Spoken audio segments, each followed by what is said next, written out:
and it allowed enemies to kind of ambush the Tenno. But the infested, I'm here. kind of get like they're a lot more. I'm here. I swear. I'm so sorry. I'm late. I forgot.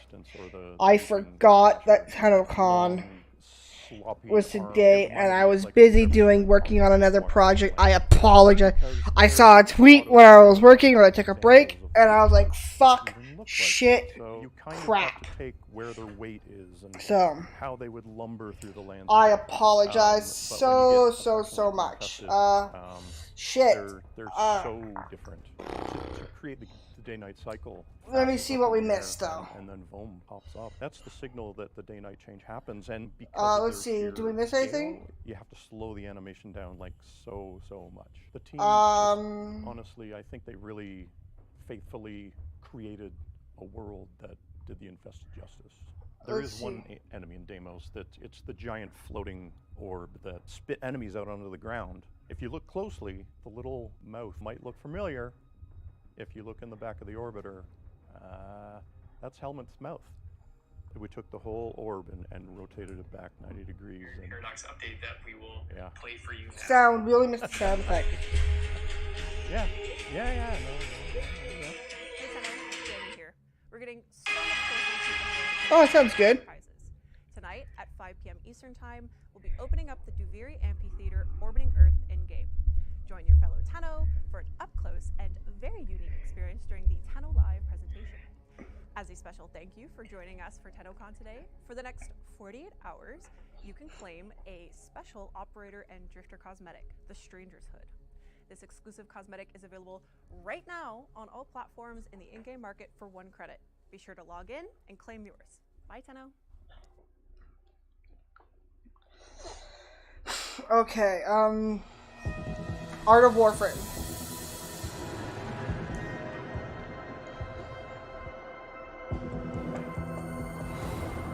I think this is where they're going to announce the new... Hello, everyone. Okay, Another pre-recorded panel. We are going to be setting the stage for the Duviri through the Art of Warframe. All right. I am your panel host, and I am joined by... I think that's the first time I've heard it pronounced. My actual last name, Sokolowski. I was always like Soko. Now you know. Oh, wow. Now everyone knows. It's good to know. Usually everyone just calls me Danny, which everyone can do here. I won't put the pressure on you for my last name. Yeah, I think that's it for me. But yes, I am joined here today by 3 wonderful panelists from the Digital Extremes art team. Might as well start over here with Eric. Hi. Hello, Eric. What do you do at DE? I'm Eric Vedder. And I'm all right. What do I look like? We're loading up. Yeah, lead concept artist. Lead concept artist. And So by now, art director, animated guy. Awesome. Yeah. technically, Carrie is here as well. Hi, Carrie. I'm with the. Technically, by now we should have access to the new Prime frame. Does everything. Yes. Yeah. So today, actually, before we get into all of this, I want to thank Sarah from the community team, who is actually here today. She's going to be assisting us with presenting. Thank But you, Sarah. big thank you to Sarah Thanks, for Sarah. helping put everything together, and a big thank you to the art team, of course, who. I wonder if they're going to show off any Devary stuff. I hope they show off Devary stuff. I also have to give a massive spoiler warning. We will be going through the new War Quest and spilling all of the beans on that. So if you haven't played the new War Quest yet, you have been warned, or even Angels of the Zeraman quest, just a heads up.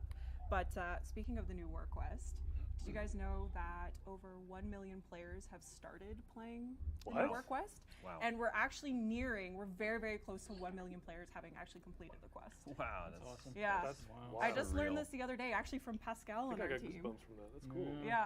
Actually, that's my first question. How does that make you guys feel, knowing that the quest you created has been played by so many people? All right, let's go to clan inbox. It's surreal. 2 messages. I mean, it You don't have was. to go But Katir's here. Yeah, so It's a great quest. It's awesome. Yeah. So it's just That's really really cool that everyone's getting to see all that Yeah. hard work. And It's so kind dope. of hard to believe because it was released last December. It feels like so long ago. Yeah, it honestly does. Tennocon. So, Oh wow, they yeah, thank you redid to everyone the who's UI. Played it. I think also just the triumph of doing I got the quest hood. and kind of the COVID Forma bundle. situation was New really ships. daunting, and the team just kind of killed it. Totally, really impressive. Agreed. Yeah. We're gonna go through some of the art. There's some for cool those stuff in the that Tennocon, haven't boys. seen yet. So on our path to Duviri, we released the new war, of course, which, as you all agree, was probably the biggest cinematic quest to date, and a huge effort from the whole team. And I thought we'd kick it off with a look at some of the animation work that went into that. So let's have a look at that. Oh, poor Tim. I love it. He's seen better days. All right.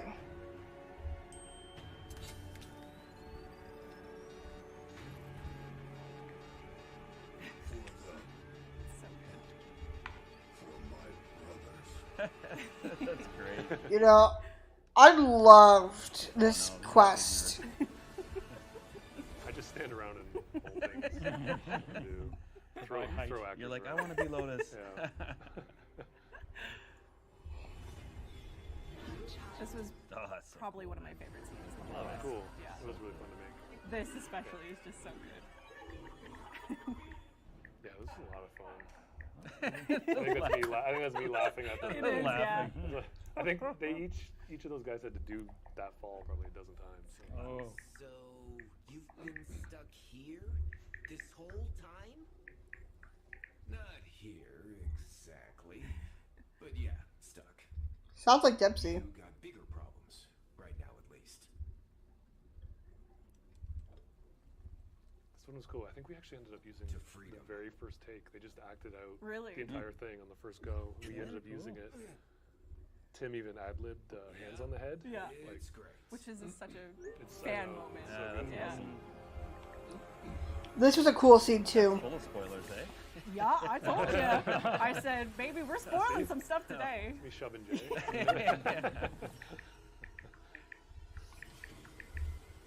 Dean, I think we'll have to put a big banner that says spoilers throughout the whole stream. Yeah. Oh, yeah, especially. Yes. We'll see more of him a little bit later.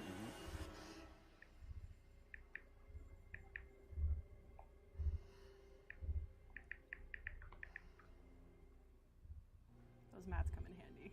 There was a They lot get of a this. lot of use. The amount of fall animation. Oh wow. So that was just 2 Crazy. minutes. Just 2 minutes of animation work. Yeah. And I'm curious, in total, how much mocap footage you guys you think you got for the new war? I don't know. I couldn't even tell you, honestly. Like yeah, because we record so much and we kind of cut up and splice different parts of it. Except, like I said, that dinner for two, those guys did it. We just used the one take they did, which was amazing. It was, I don't know. I can't just the sheer amount of animation that the team did.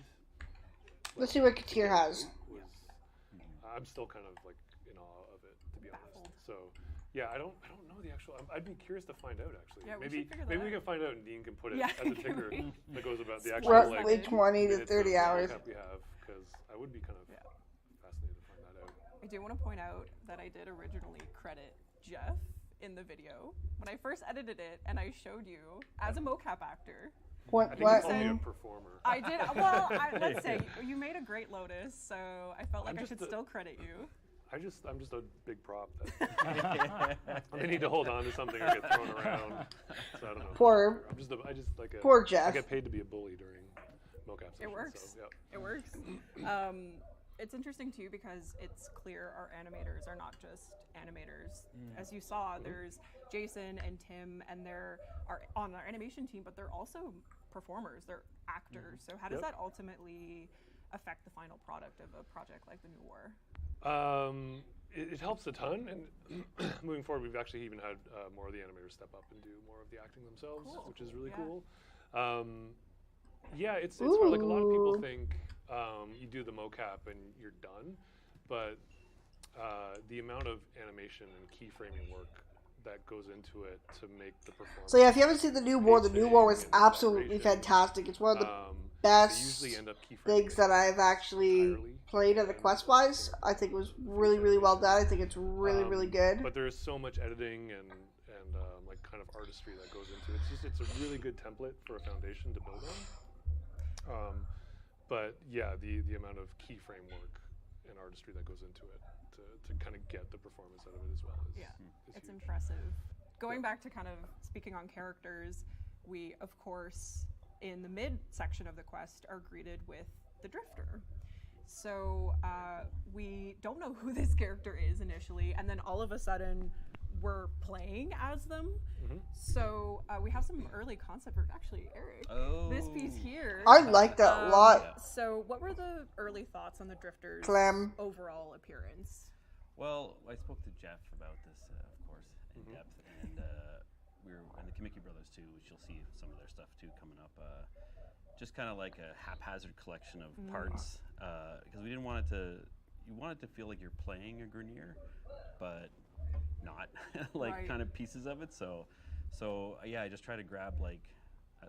I chose Drifter and stuff, and I was like, oh. Well, actually, that was the original idea that we pivoted because Steve ended up liking the kind of the main Drifter look more than so the original idea was to start this quest out as the Grenier cosmetic set.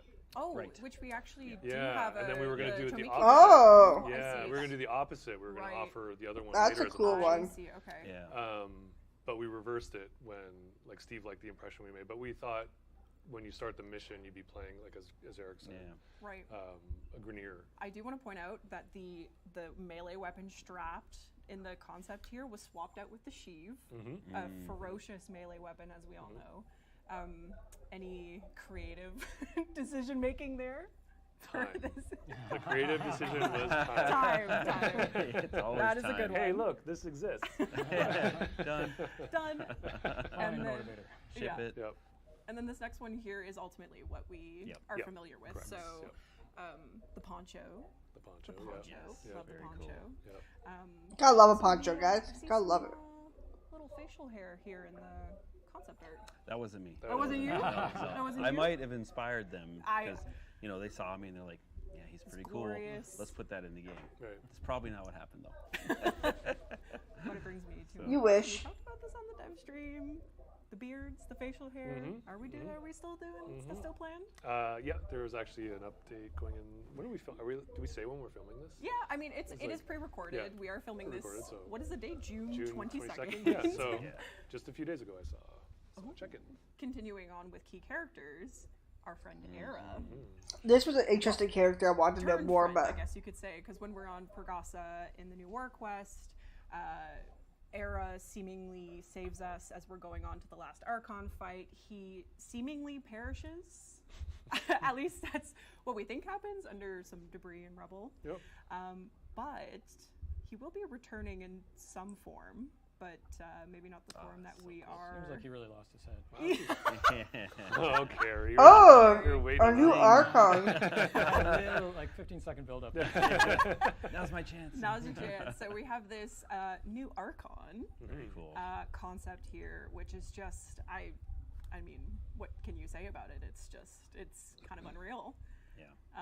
We also have the model for it as well.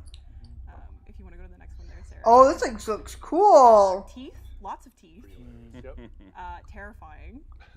Is there anything we can Almost say about this like without really saying anything? I think it's pretty clear. If you have played, no, but I do remember, and I appreciate also that some people were a little disappointed with Era's resolution in New War, and a lot of that decision was around scope and time.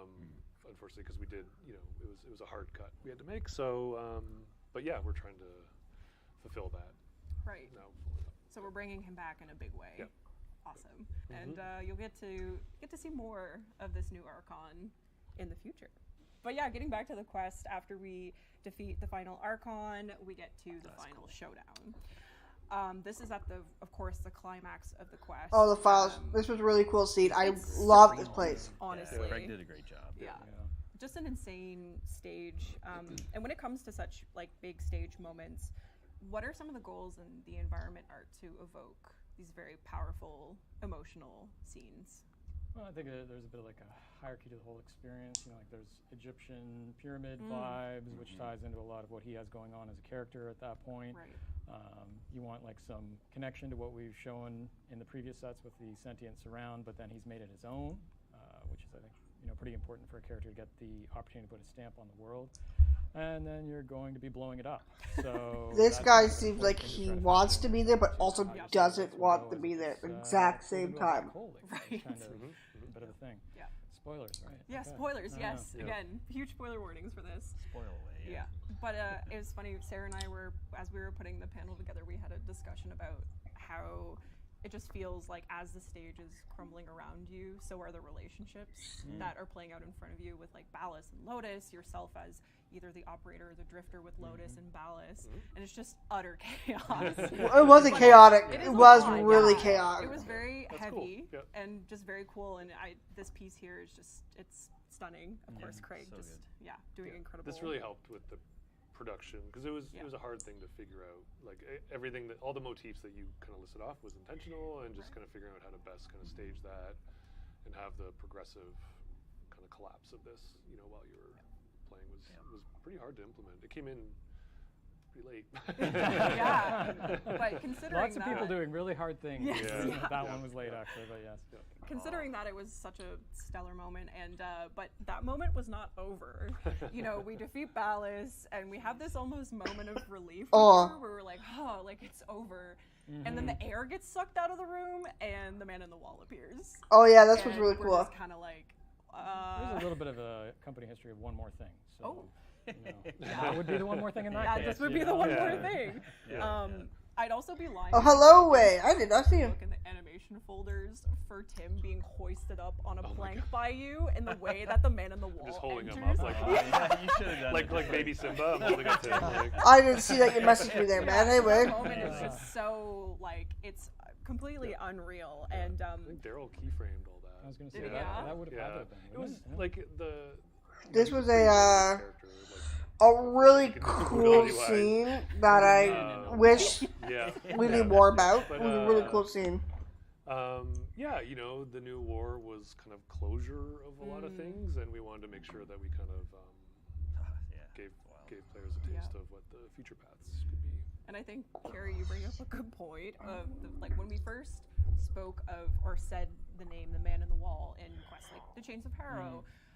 I don't think people literally thought we meant a man in a wall. I think actually that concept has been hanging around for a while. So in our Right. minds, it has literally been Yeah. a man in a wall for But some to be time. fair, and usually Keith is on these panels, but and it's people can see it was his concept that he did, and we just kind of like were talking. This guy's a cool looking guy, though. Kind of talking over the idea and how to explore it, and he just tried one literal, and it was amazing. So you guys had the idea, and then he kind of brought it to life, and then it just stuck and It worked. was actually fun that a lot of players noticed the missing portion of him as well. Oh, yes, definitely, which yes, I wasn't cool. gonna mention, but Yeah. if you do look, this is giving you a really good look at him as a whole, because in the moment in the quest, it's very quick. It's quick, and people picked up on it. I was Yeah. actually really pleasantly surprised by Yeah. that. So from the time that the concept existed to actually seeing him in the quest, there's a lot of lore that kind of happened in between that point. So Yeah, there's a lot of the Red lore. Veil calling him There was a lot of and lore. Albrecht and Trotty's stories of or his encounters with the Man in the Wall. So from those aspects, did the concept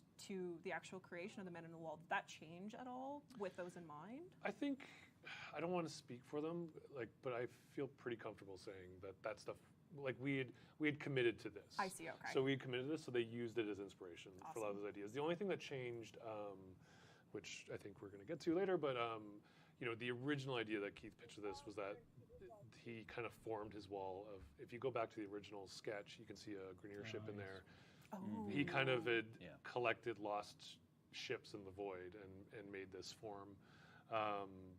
So when we built it in 3D, though, we wanted to kind of tie it closer to how the void represents Deviri and Right. things you see in. Which, speaking of which, since we're on the topic of Deviri, the void, kind of the unknown, this is a really intriguing piece of concept art, because it's not something that we Can actually. we compliment the title of this card? Sure, and Gasp the voice. Sarah, yes. Well done. The grasp of the void.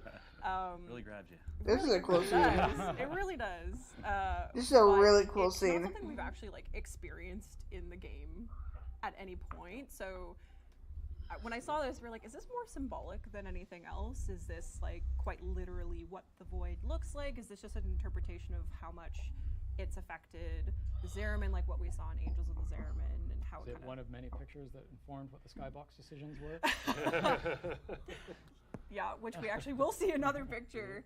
And yeah, speaking of kind of the Skybox art that was put together for specifically Angels of the Zariman, I think quite a bit of people noticed this when they were playing the quest as you load into the missions, or even if you're just playing in the Zariman missions period. When you load into the ship, you see the Skybox, and there's this kind of picturesque situation behind, or I guess maybe beyond is maybe the better word, of the Zariman. But before we get into that, before we dive deep into Duviri, which I'm sure a lot of people are very excited for, we're gonna do a quick intermission and look at some really incredible concept art. So Titania there's just a lot of Deluxe. concept work that went into by the incredible Chomiki brothers. And I think this was totally their pitch as well. I don't think they were given any kind of, like, that's kind of the cool thing with deluxes, is that it kind of lets the internal artists and sometimes external artists, which is cool too. I'm gonna mute myself for a second. Do like, here's our unique take on a Warframe idea. Yeah, whenever we have some time, which is not very often, but if we're waiting on feedback or something, I tell the team, hey, if you have a deluxe idea you've been playing around with for a while, or it's sitting on a shelf, bring it back. And so, because Ray sent me a big list of like, these are all the ones we can have for deluxe options. So yeah, they had this, and I was like, oh yeah, I just run with that. That looks amazing. It's so good. I did actually have a chat with the Chomiki brothers, and they said they were really inspired by Ureli's kind of like playful anime style animations, which I know Pablo was gunning for. And I want to read this word for word the way that they described her. They said that they have a passion for edgy-tech, and they wanted to propel Titania's design into a, and I quote, dangerously pointy, aerodynamic, high-tech butterfly cyber knight. That's amazing. Well, they really nailed it. Successful. Too. They did, right? Yeah. They did. We also have her, of course, her exalted weapons, the Dex Pixia, just bringing in that like high-tech style again, and her Duwata. Very cool. Yeah, I love that. That's amazing. They touched on every aspect of her, like even her razor flies. This is a really cool thing too. Got the treatment as well. So our cute little fairy lads Titania are Deluxe. rocking the tech as well. Never knew that would be coming. Yeah, and then of course the Signdana as well. Very, very cool.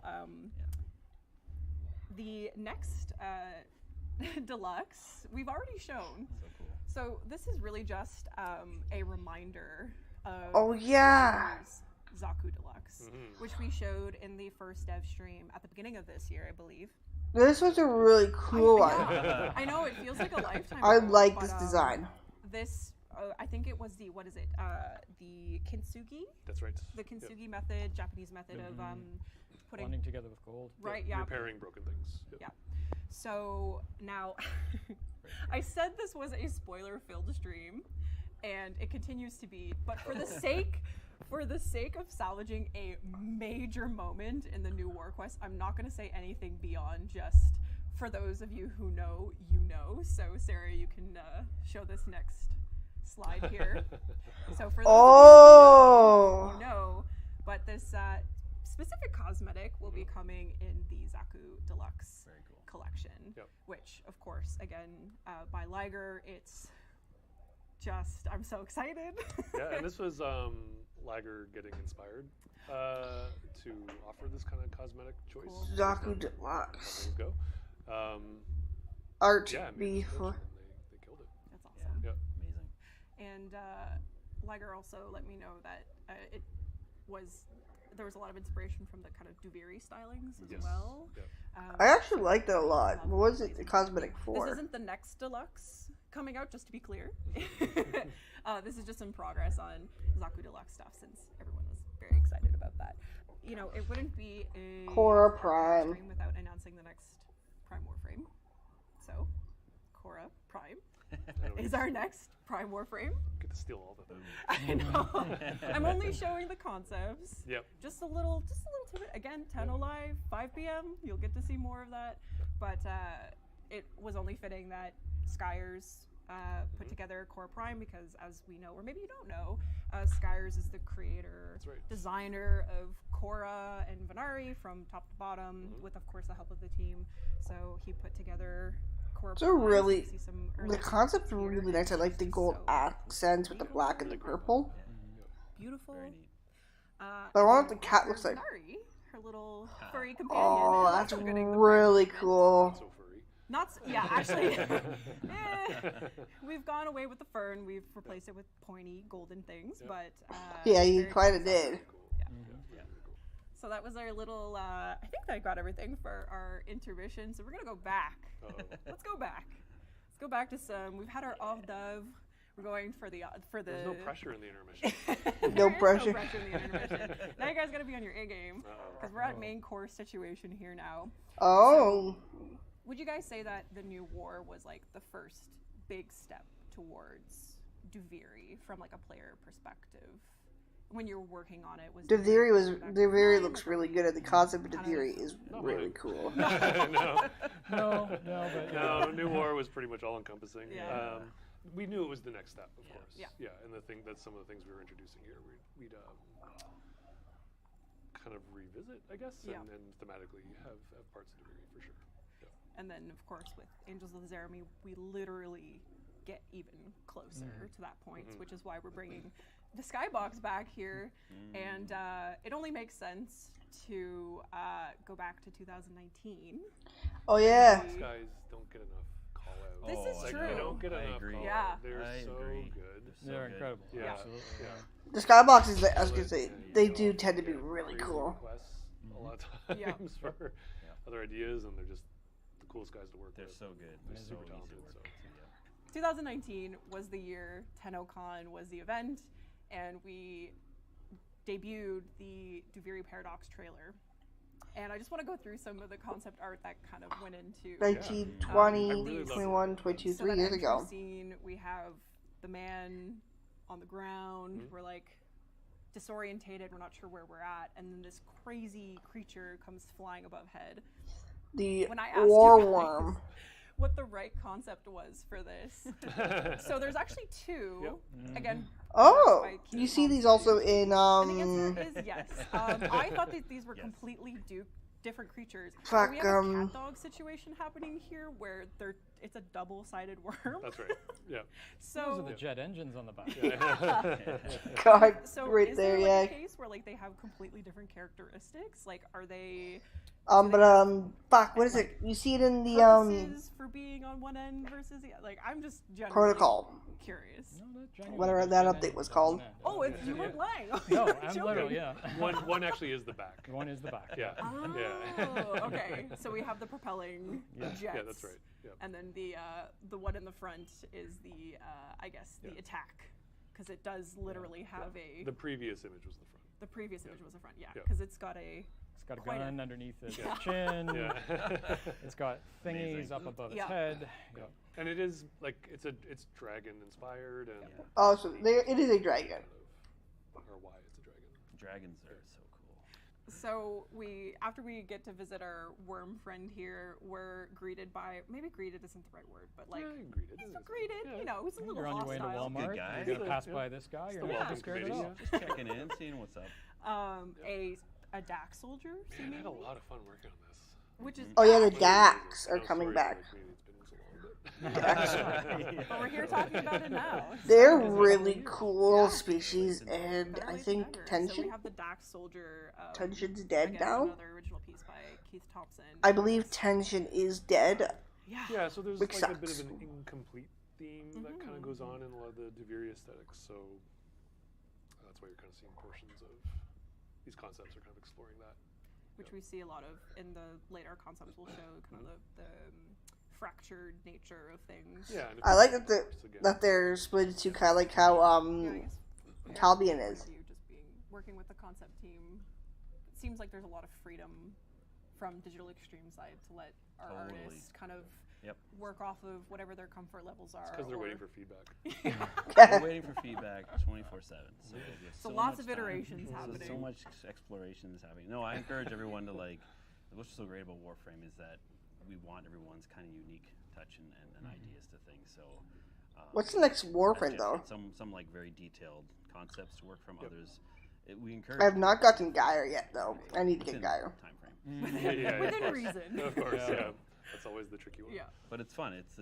I always say it's the best job in the industry. Sorry. We get to have a lot of fun being creative in this game, and the people here that make it. It's awesome. Yeah. So it works, right? So. And God, I still love this so is cool. just so the Oh. horse riding the Caith are That's what they're called, the Caith. Still love this. Can we thing. get sculptures of I these? know. Like please. Why haven't we? all the different iterations of these? Yeah. They're Can so we get beautiful. like those like like the toy Yeah, like this design here that they do, pony and it where rocks. it's like Oh, bone style. structure, and then I don't know it's if it'd the be creature. comfortable, It's though, like but, the skin. Not at all. So yeah, the mount that the Dax is riding is this Caith here, and we've only seen one variant of it just from the trailer itself. Right. There's But they have 3 variants. Ooh, And, Beautiful. they're all just that so was really stunning. cool. The copper looking. Sorry, I just get lost in it. I just love it so It's so much. interesting Yeah, that that's like great. you see so much like interior anatomy, and usually that's kind of like Ooh, that one's even. Right. skeletal. I like the other stuff, one better, but they- this one's there's such a cool, beauty, too. Like a combo of the two. Yeah. It's just I like really this blended top. So well, and Yeah. it's amazing to watch and Yeah. look at. So That one probably not the funnest to sit on, but No, that was a that little one, yeah. more Yeah. intimidating. It's But a little bit more the abstract. last two Yeah, are just yeah. are gorgeous. It's a cool looking I horse guess that's though. another case of when translating concept over into what could actually I work. think these Yep. ones are so intricate. You'll find the models are very close to these concepts. Cool. Yeah, I think just because the complexity of it and just kind of how detailed they are. Sometimes a concept is like it's so clear, Yeah. and the idea itself is so abstract that Yeah. they just kind of are good to kind of follow from. Right. Um, So when people first saw the mount in the trailer, the first thought immediately, because we love mounts in general. There's a lot of and mounts in this modes game. of transportation in and our we are game. really going to steal the thunder. Oh of the show. yeah. I'm only God. showing certain aspects of Are it. you approved to do all this? I was approved. I was I think you approved. snuck I all promise. this in. I promise. I think you Maybe I approved. did. You I got think so. something Maybe a approved. little bit. Yeah, Maybe Even this will Sarah, get even edited Sarah out. went rogue. Yeah, Sarah was Blame peppering Sarah. in things. But yes, this will be a mount. We have If you're showing what I think K-drives. you're showing. Some aspects. You of it. are. Oh my god. Oh, that's So cool. yes, you will be able to ride these beauties, ride the beasts, Amazing. and yeah, we have K They look drives, bony. we have arc wings, and now we have mounts. Now we have mounts. 100% credit to just how talented the That's animators are. Fantastic. This is Yeah. all hand That's wild. keyframed animation. On the other hand, Jeff was really excited about getting a horse into the mocap studio at one point, but Yeah. nobody Were you wanted to do the actually? show. No. Okay. Our mocap room isn't that big. It'd be Someone would be incredible. getting kicked for sure. Someone would. So far, it's a definitely- good looking show. Yeah, I'm like happy I the- skipped the animation beginning bit. is beautiful. And that's only a snippet. There is, like anytime, I think I've talked about this before, but anytime we do mobility animations, things that have to like have movement-driven animations, it's just a huge library of work. And so that's just a taste, but it's really, So how really does impressive that stuff. go? Because I mean, you're making little small snippets that get stitched together in the game, and like, how does an animator do that in their head where it flows? There's a lot of back and forth. There's some new systems coming in for this as well with Daniel on the AI side. In the I really want to kind just of know movement. what's going on in Tennocon. So it's a lot of The collaboration. last you know, event. like a lot of. It's kind of like taking a lot of pieces of movement and then in the. We have an hour and a half until they show it off, anyways. So when we get to the end of the 2019 trailer, we have the title. I Very really love paradox. that trailer. I'm gonna watch it again. You should. It's Trailer. great. It's been a long You guys time. did a This great guy I've job. always been interested in. Like, who we're is met he? with this very kind of shrouded character in the back, and we're all wondering, okay, who the heck is this? And we have some concept art of this particular individual. Who Domus we will learn more about, and I Thrax. don't think we will say much more than that, but Dominitus Thrax Dominitus is here. Thrax. And there's quite a bit of significance in the mask. Like, that's definitely something that you see often, like, not just only in our promotions for Duviri, and even for this year's Tennocon.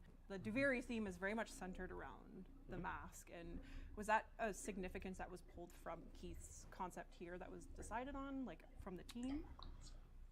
Yes. This is a Dax, I believe. Yeah, I think the kind of ideas that he explored that we wanted him to help us visualize. The mask was all him. He kind of threw it in there, and it was just such a strong element that we kind of built on it. You know, we kind of rethought the trailer itself actually to work around the mask. Kind of like we were already in progress, then we kind of pivoted because we liked the element so much. Very cool. Yep. So now we get into the cool. All of this has been cool, but here's the extra cool stuff. Ooh.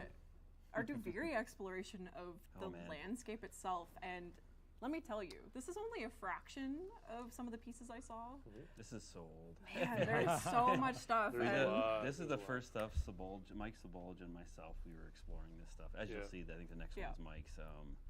But yeah, this is still relevant though. Yeah, which is really cool. It's been I think 3 years plus, right? Yeah. So, but I remember talking with Jeff. You kind of explained it to us, like you wanted the ship to come in and like it would build this land out, like it would kind of spread from it and create land masses. And so I'm interested with that effect, though, how that is going to work. Discussed as well. They'd move across the land, and so like this next one I did, I was trying to build upon that idea and yeah, you had some really cool ideas for that. That I know we kind of went away from this, I think, so a little bit, but there's still some nuggets in there, though. Yeah, like I think the old idea was because it's a colony ship that it has some emergency tech in it if it got stranded, that it can kind of do its own terraforming, which is why it's kind of fractal based. It's kind of like this world built on math, and then it gets corrupted by the void as well. So, right.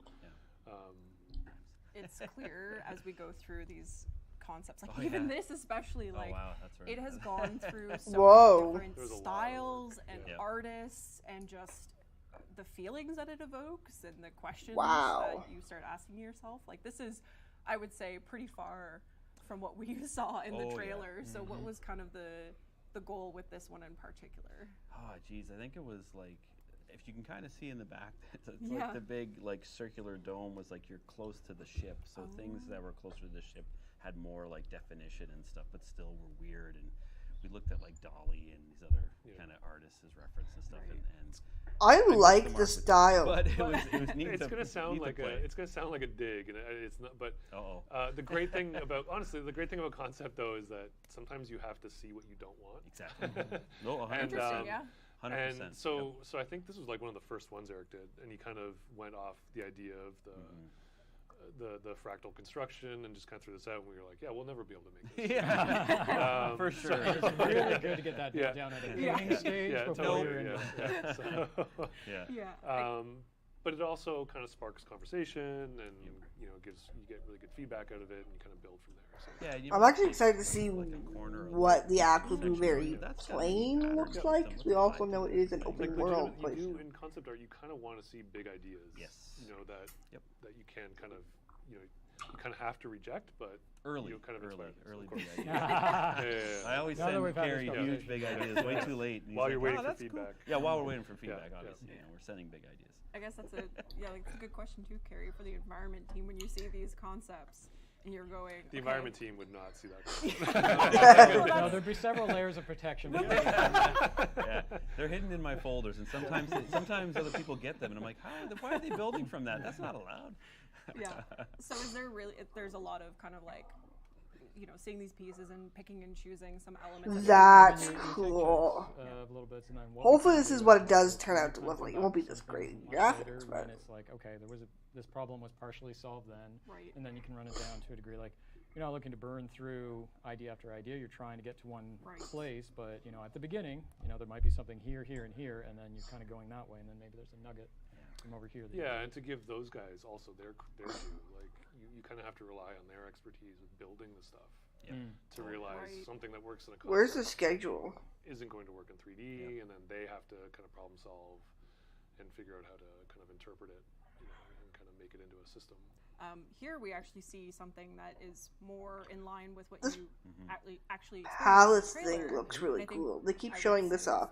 Probably we're getting a lot closer here to what Duviri is ultimately panning out to be. Well, this is still old stuff. Oh, is it? Which is hilarious. Yeah, this is yeah, still but again, old. that actually goes back to the prior point, Yeah. though, where it's like this now has relevance again, right? Still when you good, get a really So iconic cool. moment, like you can tell yourself the hero's journey when you look at that, Yeah, right?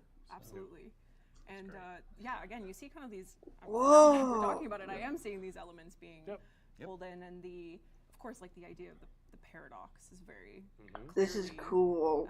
Communicated here too. The Also eyes. just the level of kind of absurdity and These buildings. It we looks almost like a have, Destiny it's landscape. it's like an elephant graveyard in a way. like this, especially like. You know, this. That looks really cool. I don't think that we'll see that in game, but it looks cool. I was just going to say, the horse kind of, I think, the horse kind of like was the aha moment for Duviri. Honestly, like before any of this work was being done, I think. Is that right? Yeah. The horse kind of came in and it kind of stole the show. We pulled a lot from that. Yeah, like it's always difficult too. Like, how do you take something that is that organic and that crazy, and then take it into the size of a world? Because you know, it's like it works at this size, and then once you start to walk through it, how does it work out? That's so interesting. Just from that one piece, you can build. Yeah, it's about language. Yeah, that's awesome.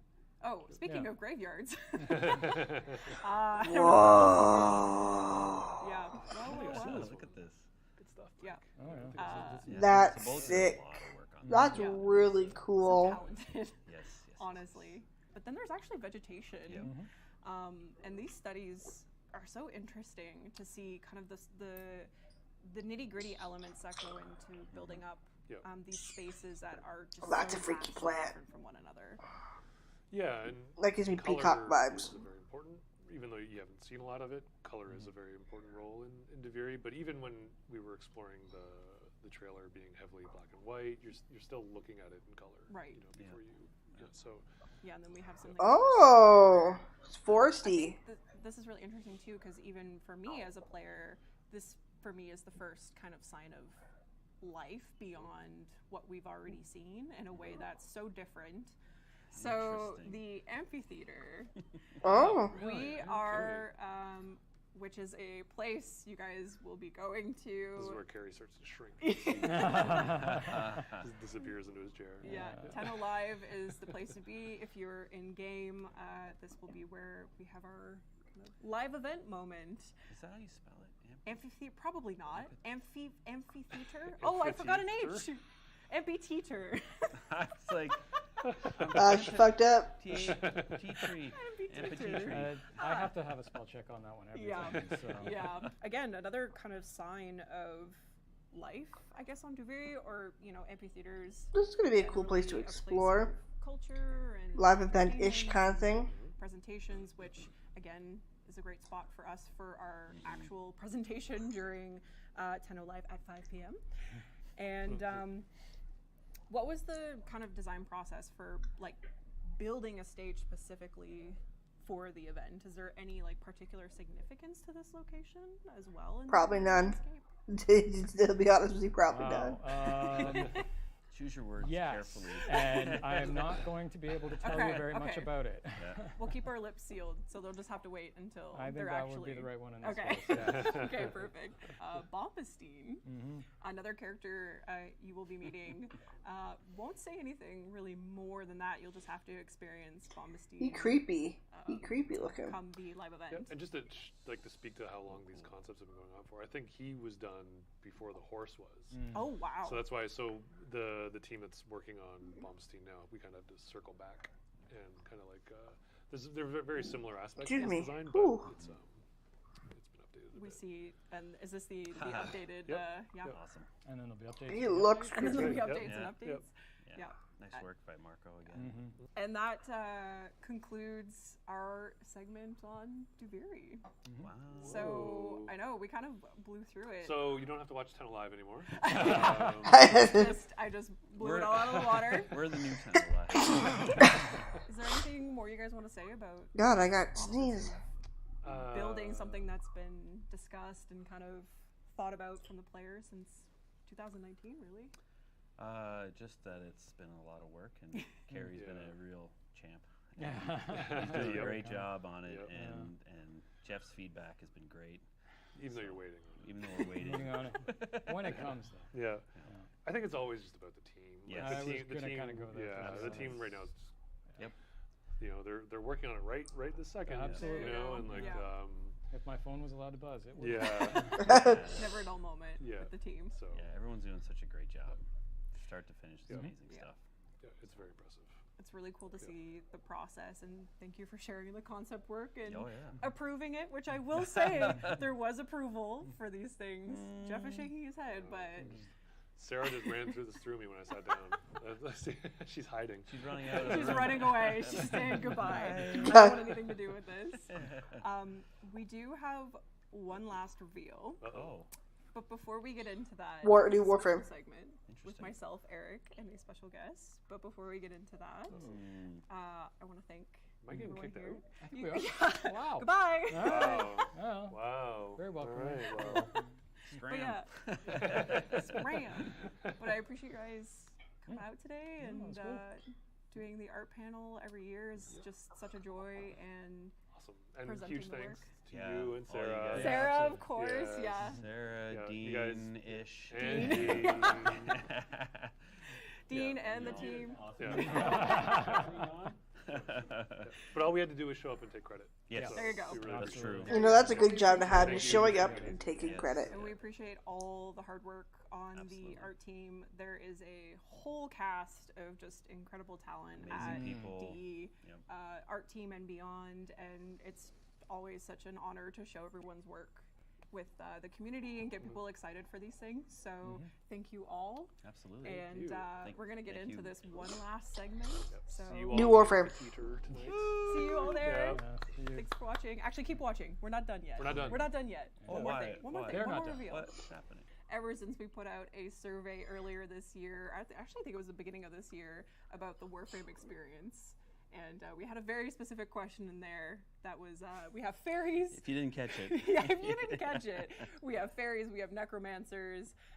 Would it be nice to have a werewolf? New frame werewolf.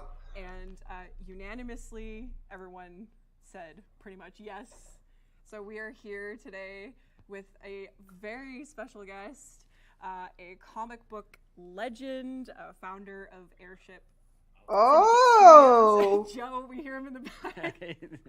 Joe Madureira, also known as Joe Mad, is here, famously known for your work on the Marvel comics like Uncanny X-Men, the Battle Chaser series, as Eric here is so proudly displaying, and the Darksiders games. And we are lucky enough to have Joe here today to talk about the process of putting together a really rad Warframe that the community has been asking for. So our next frame is a Warframe, is a werewolf frame. That's sick. I'm excited for that. Yeah. Awesome. We're really excited. We're here to discuss the opportunity that Eric and the team here at Digital Extremes had working with Joe to bring to life a wolf-themed Warframe. And we have some concept work here, just kind of some progress shots of that whole experience. So we're going to go through that today, going to ask some questions, and we can get started. Why don't we start with some early work we have here? Sure. Sounds good. Yeah, I guess Joe. Oh, he looks sick. Wolf exploration. I mean, from the onset, I was super excited, you know, both because I love Warframe and all the awesome designs of the frames, but I also love monsters. That's really what I was drawing. When I was a kid, I was just fascinated by creatures, dragons, dinosaurs, whatever. And so, you know, werewolves, vampires, anything like that, it's looks really cool. About. So obviously this combination was something I guess like non-transform, transform. I was like, I want this. And the tricky part is, you know, how werewolf to go, you know, how wolf is to wolf, and still fitting within Warframe and putting that sci-fi spin on it. Yeah. So there was a lot of exploration we did. Eric contributed a lot as well and kind of helped keep me in like on the right track. And so we just played around for a while and tried different things and figured out what worked. Ooh, he's coming. He looks really cool. A lot of changes, absolutely. Yeah. So And I guess the werewolf theme, like as a whole, has had so many permutations over the centuries, like a traditional like lycanfolk, these fantasy stories. So what was the process of kind of, as you mentioned, Joe, reinventing this well-known, well-loved theme and a character into a game like Warframe, which is very sci-fi? Yeah, so I think on the very first few, we went very werewolf with it. Like taking into account the gameplay and design stuff, we just, it helped rein us in, and it's like, how can we turn fur into armor? How do we keep the shapes that will convey sort of like a canine creature aspect, and then I think one of the things that we struggled to initially was the claws. Right. We were told no more claws because we had Sevagoth, we got Garuda, and even Valkyr was kind of like the one we had to kind of stay away from as much as possible. Which of course we drew claws in everything we had, but then we started to pull it back. I did this weird insect thing here. Yeah, I think there's like a joke that I just put faces and teeth on everything, especially when I was working on which is literally what we're looking at right here. Lots of faces and teeth. Yeah. So I was like, let me just do my thing and put faces and teeth all over this thing, and then it kind of helped. It's like, I wonder what the final form looks like. More wolf-like faces, and like they articulate and the mouths open and stuff like that, and that it looks so good. A cool direction. Right. Again, it's always more fun to start crazy and then dial it back a little bit. I think it looks. See how it builds up here. I think it's going to be a stacked face Warframe. Shoulder going to block the targeting reticle. But as we're working the design aspects in a little bit more game design, it's helping take shape a lot, as you can see, and I think we've arrived at something that hits all the right marks, hopefully. Yes. At least for us, but Ooh. Players that get to decide. This is going to be dope. The idea of like, well, I don't know if we could speak to the abilities we better not, but still in progress. But a lot of this is work in progress. We can talk about like the elements of like a wolf or werewolf theme that we kind of honed in on. This is a surprise. Yeah, specifically the bite, and as Joe said, there's like mouths and faces on everything. So we definitely kept this up, and this is really cool. So yeah, basically, like if you touch any part of her, you're probably gonna get bitten. It's a female Warframe too. Everywhere, and like because of her agility and like again like leap, just things that like I wanted to keep her like agile looking and lean and fast. Yeah, and like a hunter. Yeah. She's very much like a hunter type character. So like so cool. Speed and agility and stuff like that is kind of what I was pushing for, and like threat level. I feel threatened. And that tail that you've thrown in there, like that's like an energy tail. So it's not fur. We're allowed to do that. We were told it's okay. No fur, but energy fur tail. Energy. We can kind of have. We're in the clear. And one thing we had to consider too is that this character is holding a gun and shooting and weaponing. So it's like that kind of also had to inform. Yeah, that's the problem. Too, right? So loving monsters in film, and like I would buy all the Fangoria magazines when that was a thing, like back in the day, like horror movie like effects and stuff like that. I've just always been like a huge fan of monsters, so I'm sure all that stuff is in my DNA, and a lot of it is kind of what inspired Darksiders as well. Awesome. Back in the Vigil days, it's like having monsters and demons and like bad guys basically leading the story versus your typical happy hero type. yeah. Like it's just like a theme that I love, and I like gray characters and evil characters and tragic villains, and so monsters are just my thing, and so all of it really inspired this. Obviously, we're not going to do a typical werewolf approach. Warframe never does the typical stuff, so the spin on it has been really cool, and I'm pretty excited to see where we go with this. Yeah, so I am very excited. This is so cool. It will not be the next Warframe, just to be clear. It will not be the next Warframe. It still needs some love, and it still needs to so it's not the next Warframe. Get made. Damn. But still work abilities to come, but those will be future dev stream conversations that the folks can look forward to. I think once the art team is able to really attack this, they'll have just as much fun as you guys had concepting it and making it become a reality, from like the abilities to the effects that go into it to the audio. The audio team guys, they're gonna be super stoked for that as well.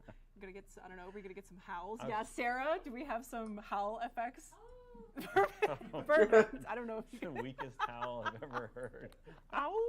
Oh, there we go. Yeah. So I think I think our team will have a really fun time with it as well. Well, I'm just trying to picture, like, because most times when we release Warframes, there's like a weapon that we ship with it. True. An accessory. So like, what do those things look like that? I know we've tried to play around with maybe some weapon ideas in the early stages, but we were just really trying to focus on getting like an initial look to get going in. But like, I'm just trying to think of like what else are we shipping with this and how we can add to all that. So more work for Joe, which is I'm trying to get doing. So it's gonna be good. Thanks. Poor Joe. Yeah. Is there anything else you guys want to talk about for the process of getting here with the werewolf frame before we? No, I just want to do this more. This is awesome. Like, working with Joe was great, and it'd be cool to do more of these things. Yeah. So. Unless I ruined it, but no, it was super fun, and I'm happy that I got to be a part of this, and thank you guys. It's an honor. I can't wait to run around the game. Yeah, totally. With her, so. Absolutely. Yeah. Thank you so much for working with us on this and taking part of this for our Tennocon art panel this year. We thought we'd end the art panel with a bang with a new Warframe announcement designed by, of course, Joe Mad. And it's a very special event for us. I think internally we're all very excited as well. Like, we're like, yes, it's finally happening. So thank you, Joe, for also making our vision and our excitement for this come to life.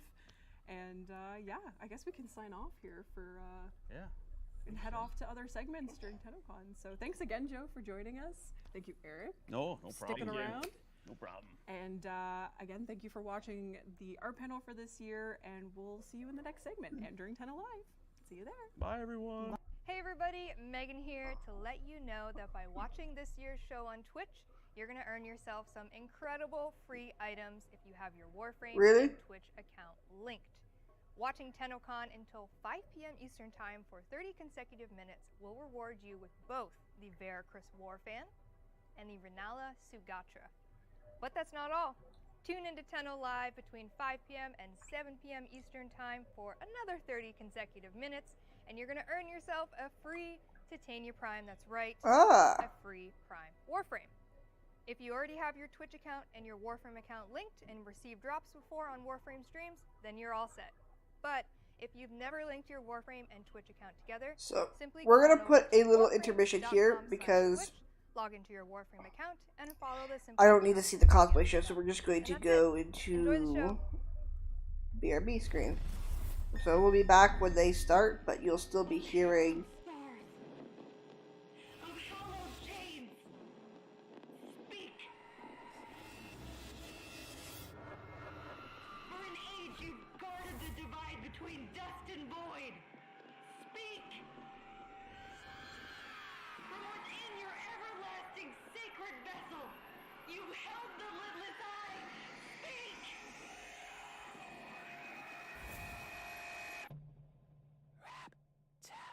Tap.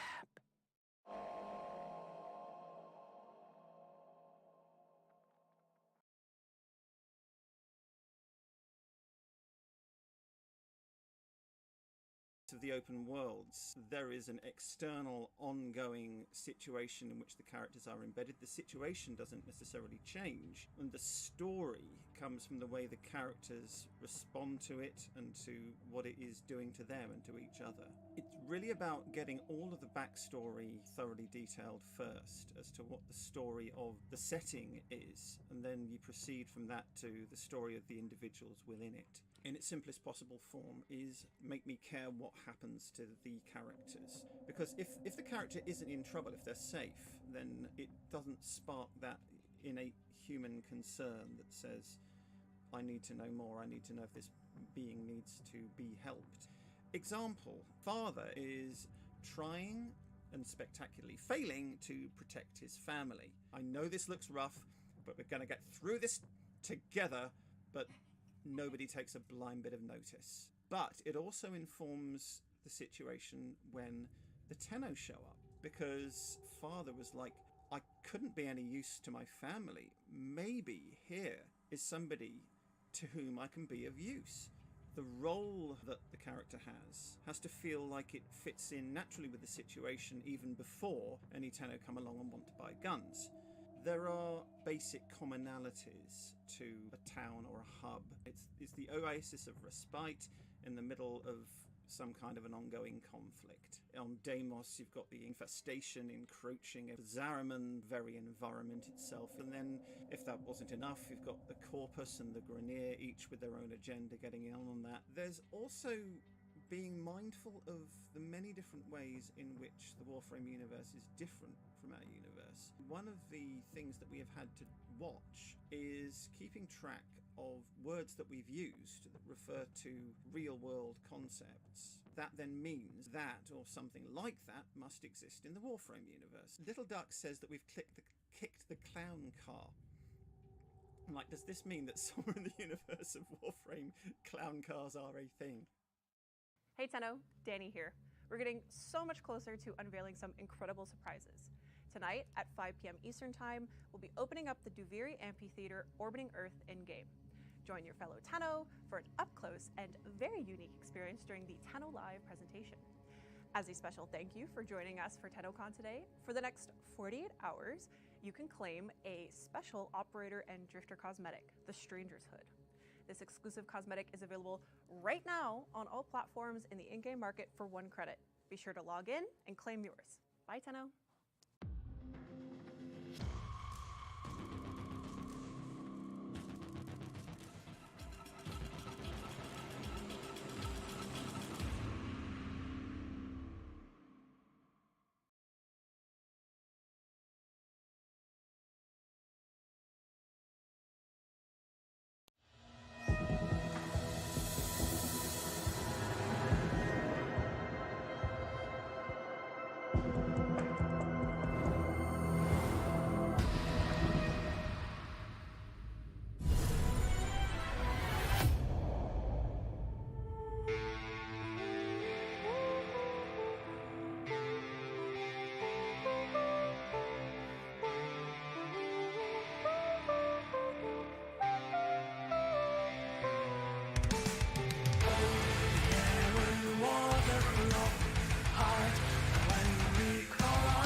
And welcome to the Tennocon 2022 Community Art Show. I'm Helen Hickola, a member of Warframe's community team and one of your co-hosts for today's segment. And I'm Mike Skyers, a principal character artist on Warframe and a Tenogen supervisor, your other co-host.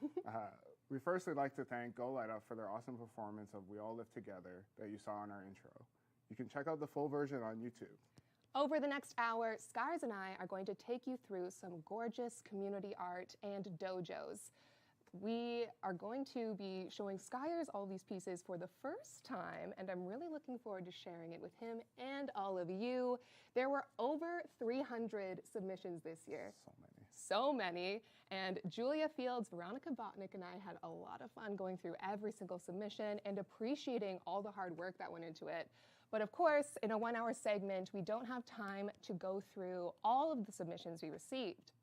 That said, we agreed, and the community team agreed, that we wanted to give more of these pieces a time to shine on a Warframe live stream. So when Prime Time starts back up, over the next 3 months, we are going to show more art that was submitted to this segment on Prime Time. You can watch Prime Time weekly. It airs Thursdays at 6 p.m. Eastern Time on the Warframe YouTube and Twitch channels. All the artists featured today will receive in-game platinum and exclusive trophies as a reward for sharing their creativity with us. Physical props and cosplay will also receive trophies to acknowledge skills like charm and craftsmanship. But without further ado, let's take a look at Warframe's finest dojos. In Warframe, players team up to create clans. A clan supports one another's in-game progress, competes in events, and forms a community of their own. The dojo is the clan's home base. It starts as one empty room, and it's up to the clan to decorate and expand. Since dojos first entered Warframe, ambitious clans have created increasingly complex designs. Dojo decoration has become an art of its own, and some clans stand out as true experts. Each of the 8 dojos we'll tour today showcases a mastery in dojo design. After today's showcase, you can visit the dojos yourself to check out even more of each clan's creations. The dojos will be live on the Warframe star chart all weekend, and there's much to see. So, it is no secret that the Warframe community loves their mechs, as you and I do. I know you do. Definitely, I'm guilty. Definitely. And Violet Church is a great representation of that, but they don't only make mechs, they also create gorgeous rooms around those mechs. So let's take a look at some of those. She's regal, she's gorgeous, she's guarding a library. That's crazy.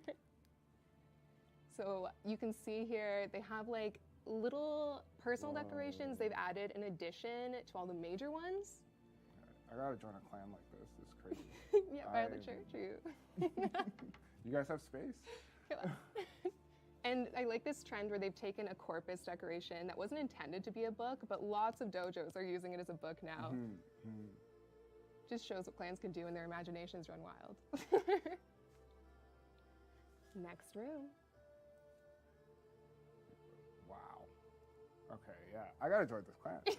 There's one for you. Or at least take a visit, yeah. So obviously you can probably tell they've taken a lot of inspiration from Elden Ring, Dark Souls, and my fave, Mobile Suit Gundam Seed. And Evangelion. You nailed it. That's the other one. That's crazy. I'm so curious to like find out what parts they use to make this. So many. And overlapping them to create certain shapes. Yeah. All the debris is so carefully placed. And the effect coming off the eye is really awesome as well. For sure. I wouldn't mess with either of those creatures, although clearly there was a winner. Now this is our third and final room we're going to look at today. If you go visit Violet Church on the star chart, you're going to see so much more too.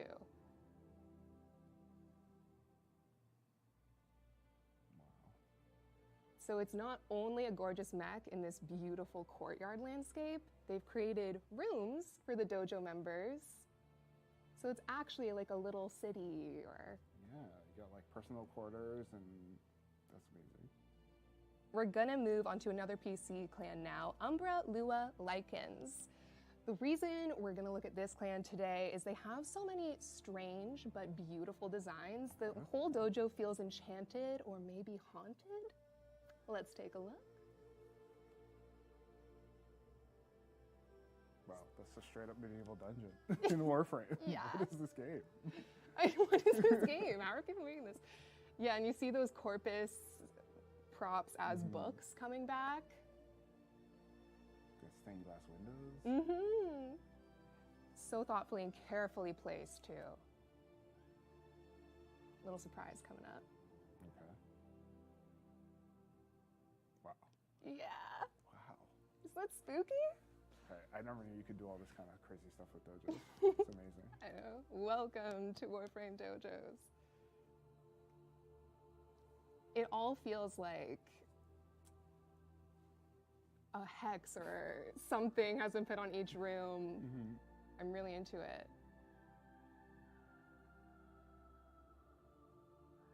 Ooh, I love this one. I'm not certain that's supposed to be Excalibur, but I think maybe the room is called Relic of the Past.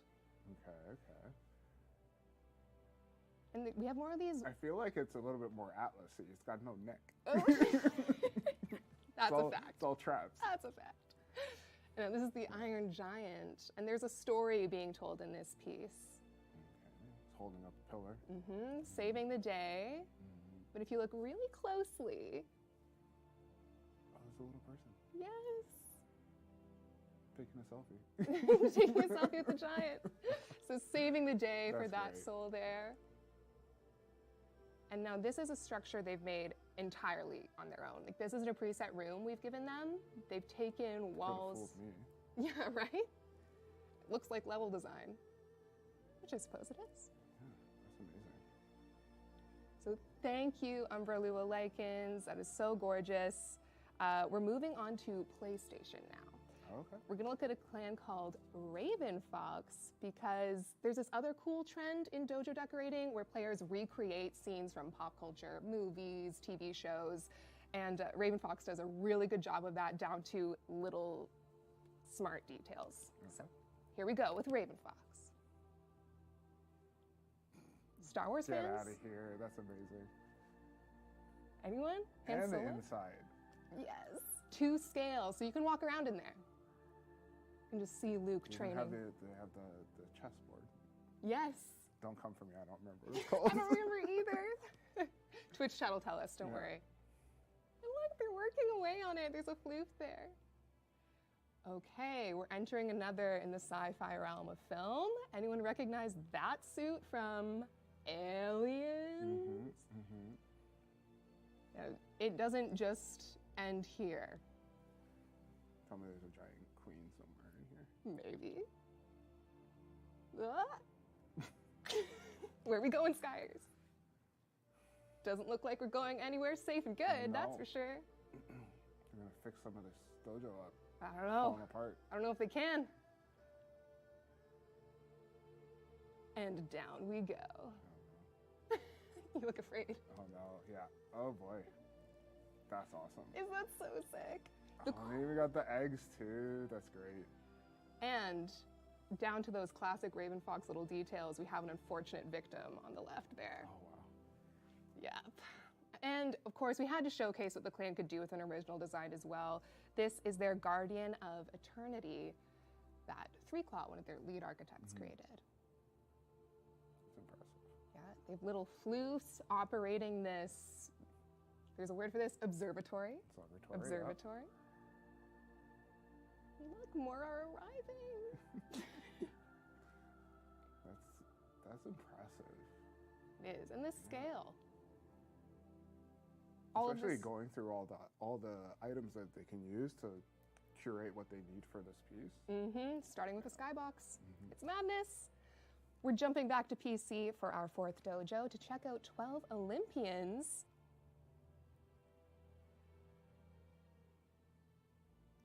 Long live the king. Upon his throne. So this also just started with a skybox. That's wild. Name that movie. Yeah, so when I first saw it, I thought, oh, mine's a Moria, and then... Yes, and we're going in. Absolutely. Mordor. So they've taken like a mix of Cetus decorations, of just natural rocks, and created infested. Caves in space. Created caves in space, guys. All of this. Those aren't even lava effects. They're a different kind of glowing effect. Yes, They've made, I know that one. Yep. Just made it look like lava. From the new war. Mm-hmm. Yeah. Wow. The scale of it. There's a movie. And it's a movie. I think it's so cute. So they created a little camera, director's seat. And now this is an original work. Yes, this is called Frozen Throne. And if you make the long trek up to the top, I don't know if you would. It doesn't look very inviting. It looks a little scary at the end here. It's a great slide. It's a great slide.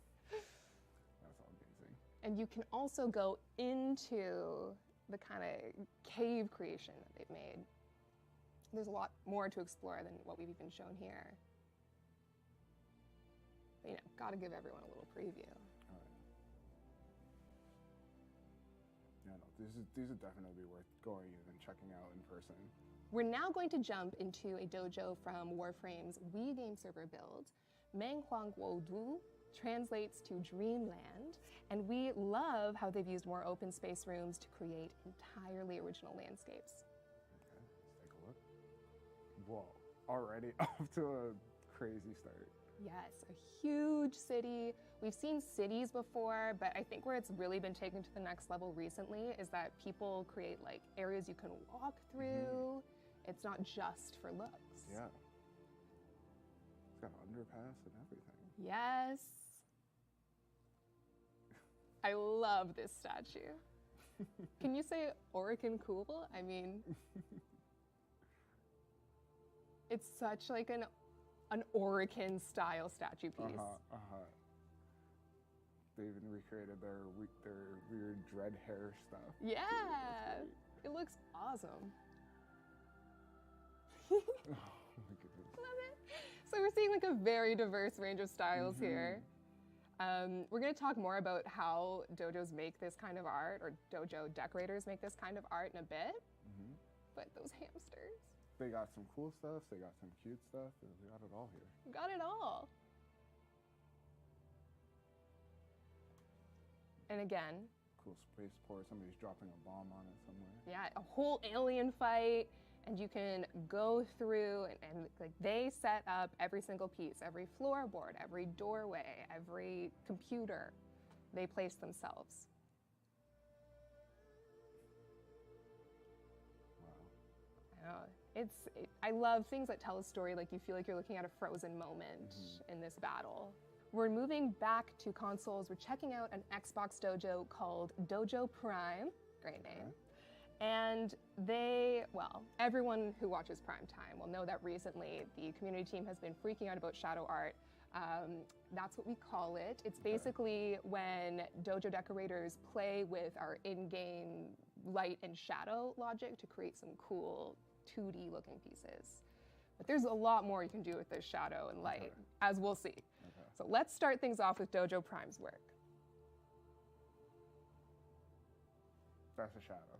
Yeah, so they have placed a background and used our text boxes, which you just type into, to create like blocks of color. That's unreal. Yeah, so you can use that glow there and then put decorations in front of it to like create the shadow effect you're seeing. One Piece. One Piece. And more anime. Oh yeah, I'm like, I know these references. Yeah. An original landscape to show some diversity in this dojo. They do a lot of stuff, like so much. I can picture the clan sitting down for very important meetings here. Yeah. If I was in a meeting, I'd be distracted by stained glass. Like, wow, look at that. Yeah. Wait, what are we supposed to be doing? Exactly.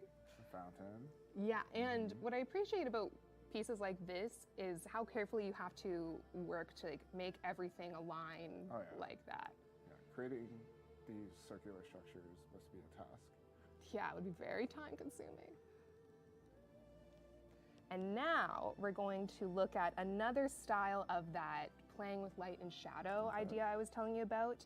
Notes from Underground on PC is a master of that. And they've created this kind of style that we in the community have been calling Tron style rooms.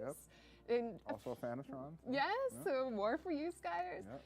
And we've seen more of it coming up, like more Tenno are giving it a shot in their own dojos, but this is some of the earliest stuff we've seen of this look. So, let's see.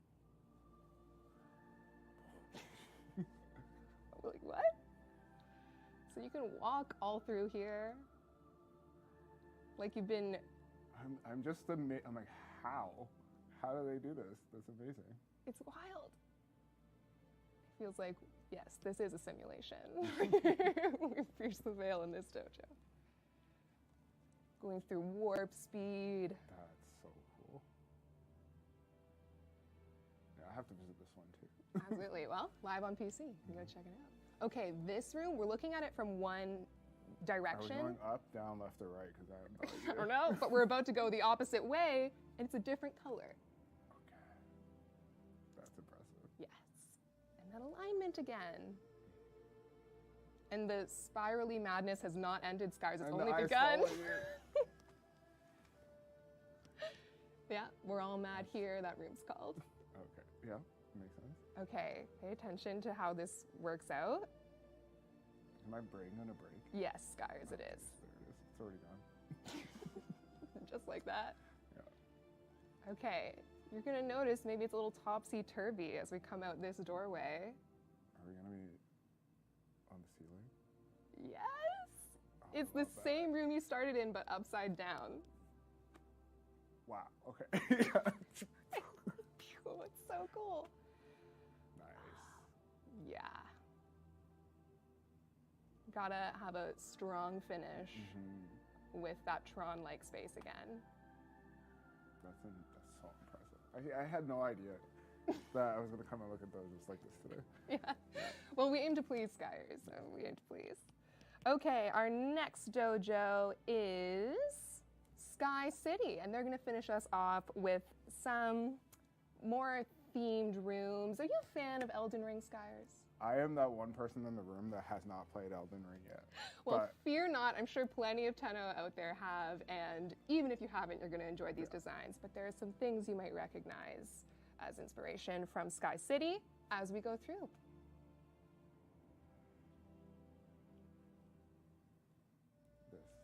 The scale again. I like want to go and walk around in it. The scale of this is. And there's a dragon. This city, this poor city in ruins. Beautiful ruins. Yeah, I'm just like, it's got levels. It's got layers. The verticality. Exactly. Wow. Yeah. So we're gonna get a closer look at what it's like to walk through this city in ruins landscape that's been so carefully set up. Love the golden roofs. Oh yeah. And now another of a similar feel. Yeah, tone change. Little tone change. Blues going on. Mm-hmm. Yeah, this is epic. Huge. Absolutely. This is Academy of Rhea Lucaria. My school didn't look like this. I wish. I wish. Now this is an original one because you gotta finish strong and show what this clan can do. I mean, this is huge. Yeah. It's wild. I want to fly my spacecraft in here.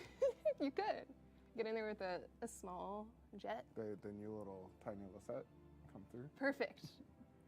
Yeah. Finishing off with that huge sci-fi ready railgun. Yeah. Oh, that's amazing. Beautiful. So those are all of our dojos for today. Thank you all so much. We're blown away by them. I had no idea. That's amazing. I hope you learned a little bit about what our Tenno can do. I'm gonna have to visit a few of them. Yes. Just to get that scale, because like I can't. I can't. Yeah, I can't. Yes. Well, fortunately, you can't do that because those dojos are live on the star chart all weekend. So please go check them out and let those decorators know how much we all love their designs. You ready for our next segment, Size? Yeah, let's do it. Let's jump into it.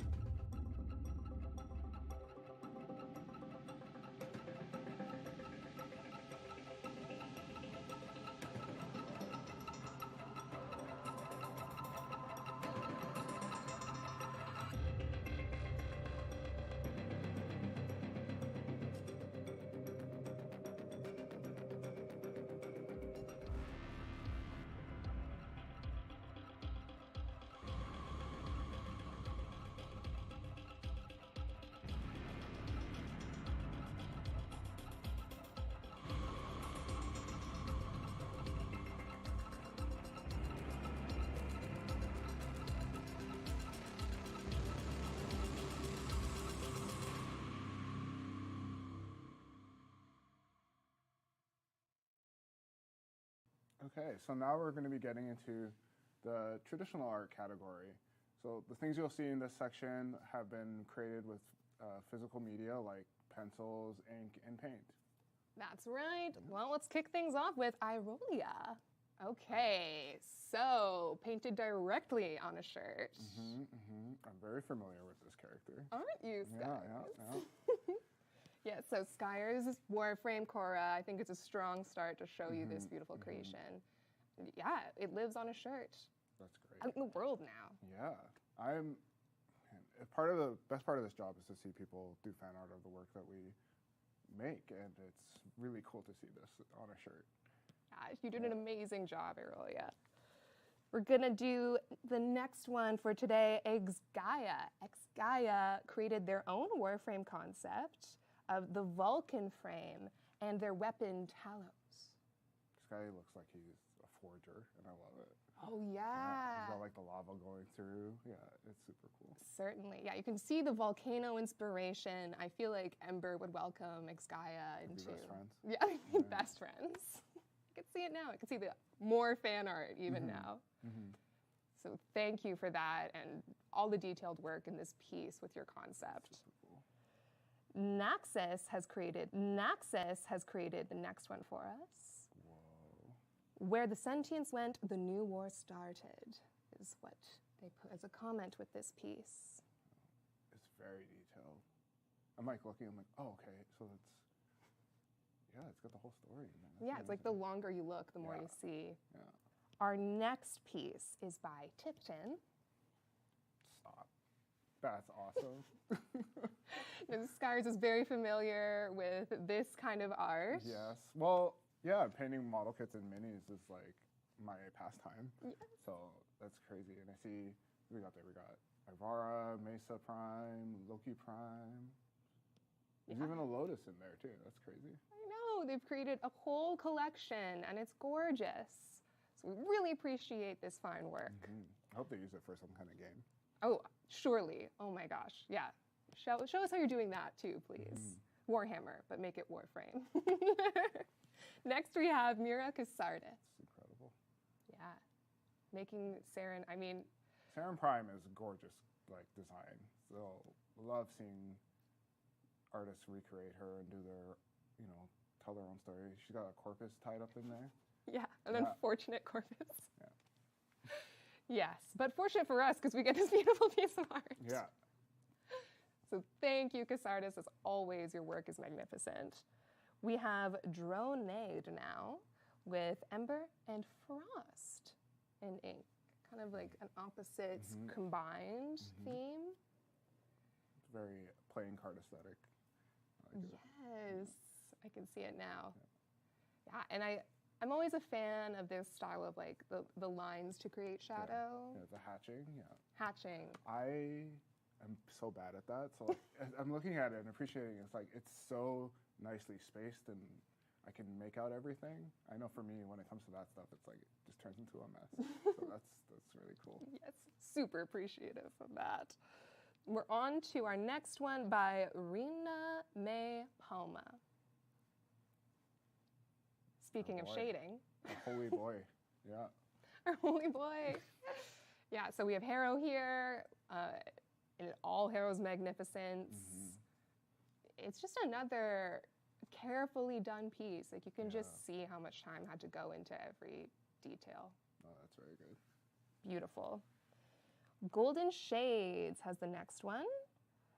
And their comment with this piece is, "You are the hope and future of the Tenno." It's a very angelic looking operator there. Yeah, you can see some inspiration. So I love that the operator feels like the powerful being that the operator is in this piece. So thank you. Space Child. Space Child. Pyra is bringing us our next one. This is an illustrative love letter to these two critters, and I wanted to test my knowledge of utilizing my markers to their fullest. First sketched in pencil, mechanical pencil, then inked with simple ballpoint pen, and then of course they used a colorless blender marker to do the initial shading with the ink laid before. And final pass was color with a Prismacolor primer markers and white gel pen. Familiar with those materials, guys, I imagine? Yes, and I avoid them because they're anything permanent. I'm very much a digital artist because I like my Control Z, and with this stuff, you got to commit, and it's impressive. Like, the blending is beautiful. And we have one more piece in this category by Smallish Poppy 6. Another Hero piece. Of course. We have micron pens, Prismacolor colored pencils, and a gold pen here. That's really beautiful. And I like the like golden Tenno aesthetic on the edges there. Yeah. Yes, it feels like an Orican homage piece, almost like Harrow's breaking through it to something more. Yeah, and that is all for this category. So thank you, everyone. That's amazing. And you can expect to see more gorgeous hand-drawn art in the future on prime time as well, of course. Shall we move on to digital art? Yes, let's do it.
So digital art was definitely the category that received the most submissions for the art show. We have a lot to show you here, a lot of good stuff.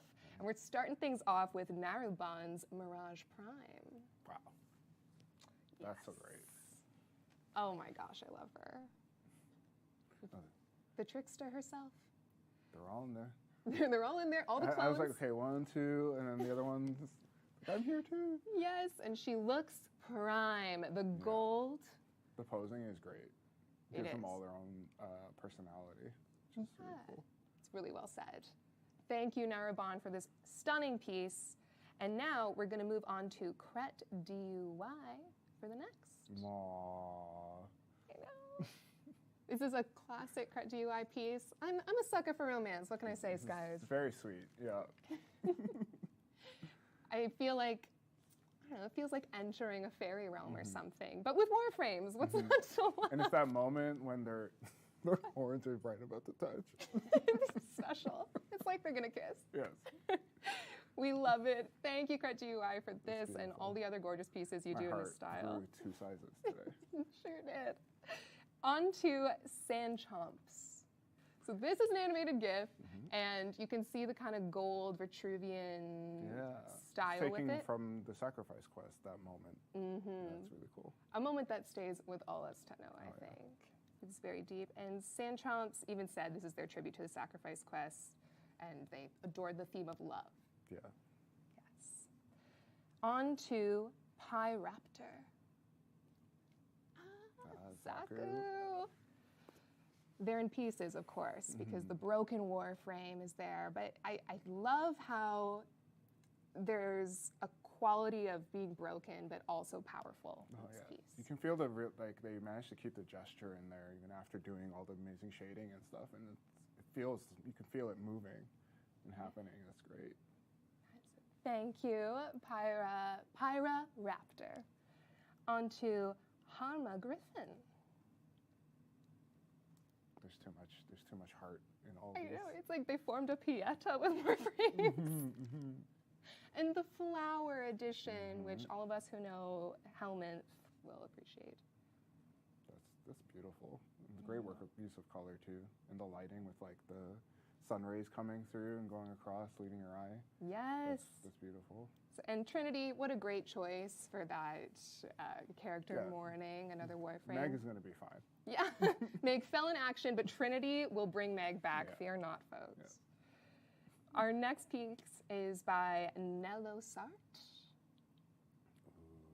Yes, we've gotten more of the void qualities since the Zeramin has opened up to us, and we're seeing some stunning art of that. Yeah. I love the new aesthetic that we've added to the game with all the spirals, and it's a really beautiful way, a beautiful shape language, and they've recreated it here very well. They have. Yeah. Even with a reflection of the Zeramin logo there. I think that's so cool. Our next piece is by Jorana. It's your girl again. More Cora love. Our Never get tired artists of seeing that. love her, I swear. I hope so. It's not love. And great pose. Deadly. Yeah. Beautiful but deadly Cora. Yeah. Done great justice. And it's customized colors too. The blood red face, that's really cool. Smart. Adds a lot to the aesthetic of the piece. Our next piece is by Takaya Lee. This is epic. Once again, we're back in the void with the Zeramin. This is a great poster aesthetic. Yep. Yeah. And with it, Takaya Lee said, "Together we will save our home, our Zeramin." It feels like a preview for a movie. Yeah, that's what I'm saying. It was like a movie trailer poster. Perfect for that. Awesome. Our next piece is by RUV, or Rev. This is amazing. We were just talking about Warframes with clothes, and here we are. This is epic. Yeah, so all the boys in their cool looks. Looking spiffy as you should be, yeah. I feel like they've really chosen human outfits that suit the Warframes. Oh yeah, no, these are perfect. These are perfect. I have so much appreciation. I want Rhino as a personal trainer for sure. Sign me up. Sign me up. So thank you, RV. They're quite a trio here. Awesome. Toasty Tea Leaf has our next piece. Totally different vibe. Totally different. Yeah. We've gone 180 degrees around. Yeah. It feels like Kiss of Death, kind of. Toasty Leaf, you nailed the vibe of these characters in any case. Yeah, it's beautiful. Beautiful. And Shadrad brings our next piece. Another movie poster. And this is actually an attempt at a movie poster in the style of the Duviri Paradox. Nailing it. So, very appropriate for Tennocon this year. Yep. She got the memo. Yeah, clearly Shadrad knew what was up. Got the memo. Frevelisk has our next piece, Meg. I'm always amazed when people make Meg look really cool. She's like, what do you mean? Meg's cool. Meg's like OG. Well, you can't go wrong with that reflective helmet. Yeah. They've really used it well. And they've recreated that effect amazingly. She looks like Queen of the Stars, of the Cosmos. So thank you, Frevelisk, for doing Meg justice. She looks so cool. And Art B. Horrent has another. Did you just pick all these Cora pieces for me? I don't want to seem like it's biased. Not rigged. I promise. I didn't just choose a bunch of Coras for Skyers. I swear the community sent so much Cora to us, and Julia and Ronnie and I were obsessed. This is amazing. This is a mix of the Tennocon skin and the Deluxe skin inspiration here. And the sitting on her deadly whip, spooky. And it's a kind of, all her victims in the background. Oh, I didn't even look that far yet. That's sinister. And now we're going to look at Sylphix's piece. That's gorgeous. The Lotus. Do you know which one? Who did you choose? I wanted to keep both. So I went for the Lotus again. Okay. But who did you choose? Lotus as well. The new design was like too cool to say no to. So cool. Yeah. They're all magnificent, but I couldn't let go of either side. And I guess that's this is gorgeous. Part of the message. Yeah, I think it captures every face of Lotus beautifully, but has a uniting quality that I really value. Yeah. It's beautiful. Gam Lee with our next piece. Again, we're going 180. Can we talk about how Hydroid is riding the Kraken? Yeah, and you got Ureli riding the front of that wave there. It's too fun. It's amazing. So I hope everyone at home as well is having a good time noticing all the little details. I know we have. We're moving on to Platts. It feels like a Hayao Miyazaki movie. Yeah, it's a great day. It's a great day. It's a good day, yeah. Good day for some adventures. And they said, my friends and I enjoying the Dog Days event. Yep, so I got it. Platts and friends are having a good summer. Yeah. Gorgeous. Beautiful. Leo the Pug is bringing their next piece. So they said, ever since the release of the new war, I was mesmerized by the design theory of the humanoid statue now known as the Angels in the Zerman ship, and had the idea of merging that design with Trinity. So here's my take on that concept. Yeah, I think they work well together. I was like, that's Trinity Deluxe, right? It is, yeah. Because you can see the ring on the top of her head. I think they blended those two styles together very well. Cool. No doubt about it. Thank you, Leo the Pug. Super Furet, with this last piece on our list. Intense. Yes. I mean, I love K-driving. I love riding creatures in Deimos. The speed, the motion is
All right.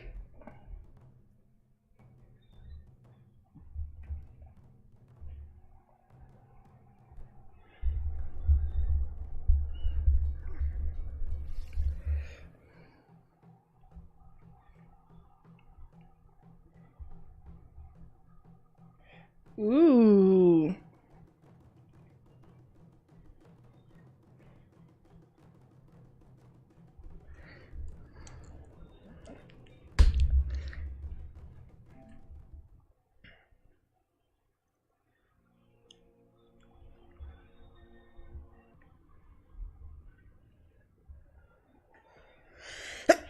Oh, excuse me. Oh, again, excuse me again. Holy shit.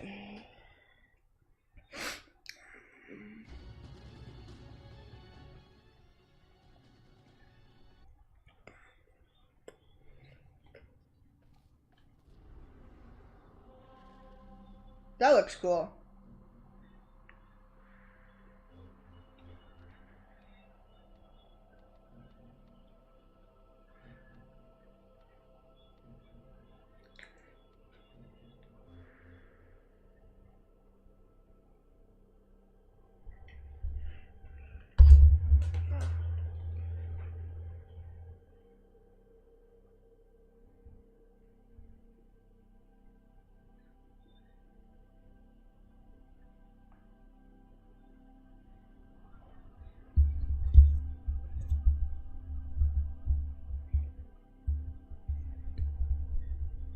Few more minutes.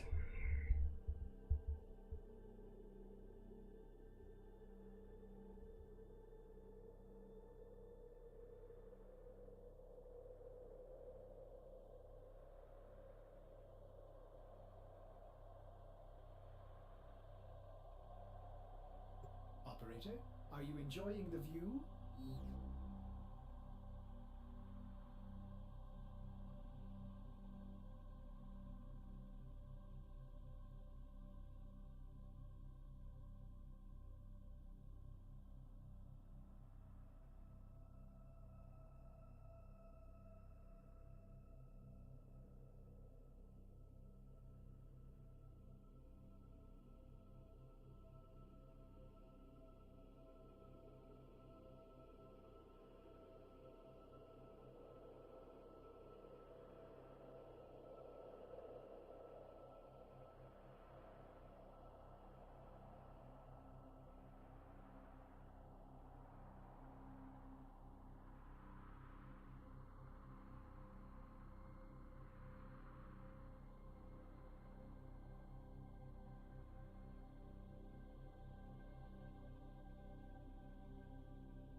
Tennocon's about to start.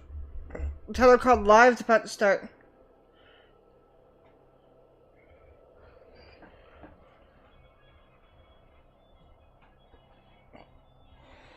Alright.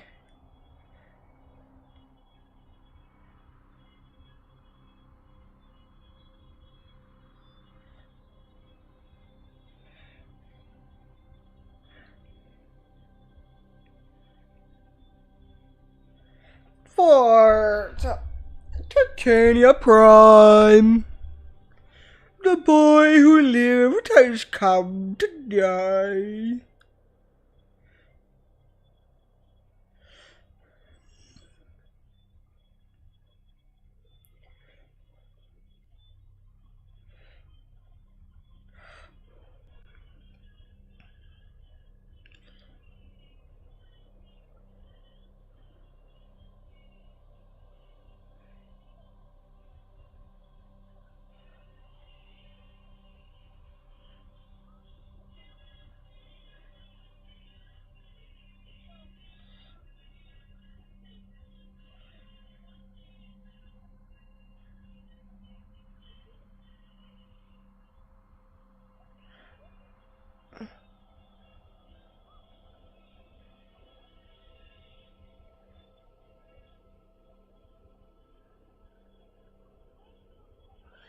Ooh, they just posted a picture of the set.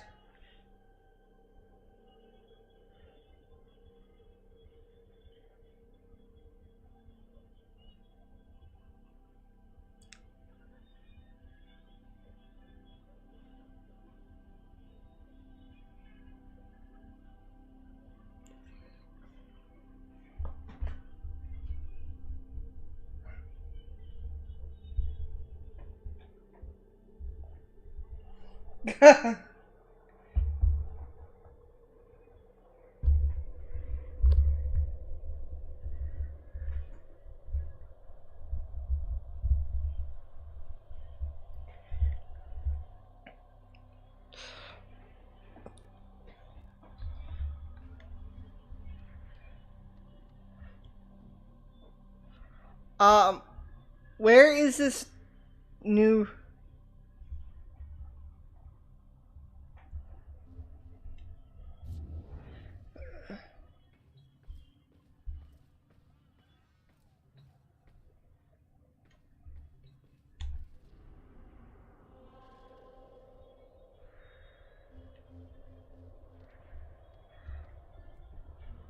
Where?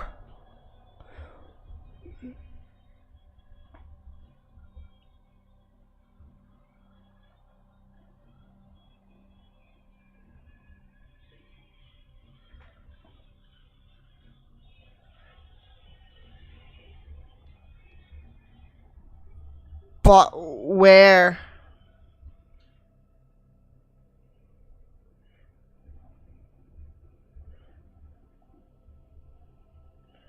All Stars War for Eureka.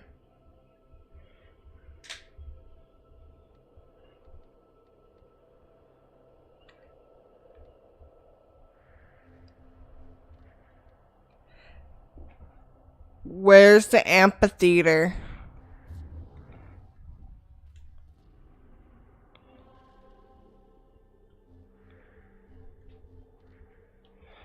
Where's the amphitheater?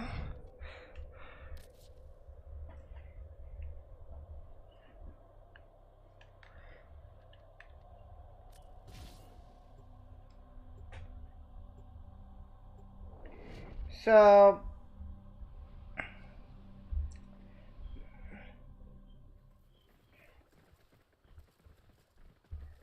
all right. I'm going to add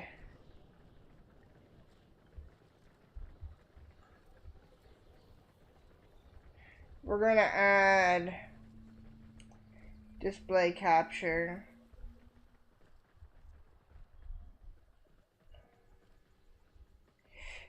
Add.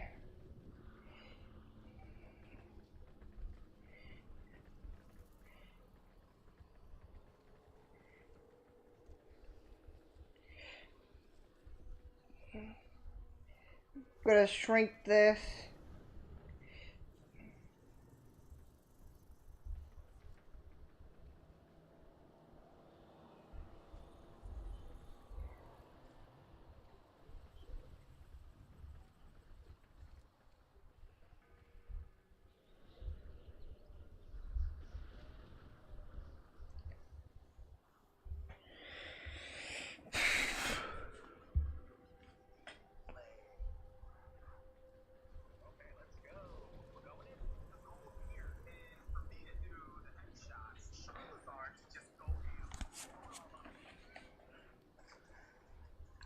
Alright, we're at the amphitheater. Let's see. This place looks kind of cool.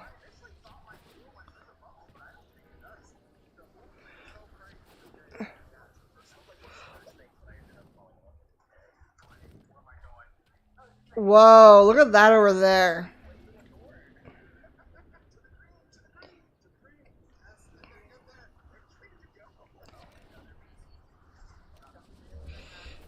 Oh no, I fell.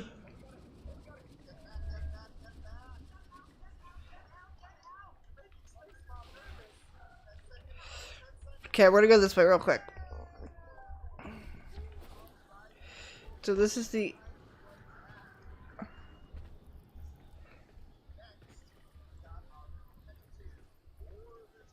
Hello, sir. There you go. Wait, there's a goat. The performance will commence. It's a very goat. It's a goat. It's a very goat.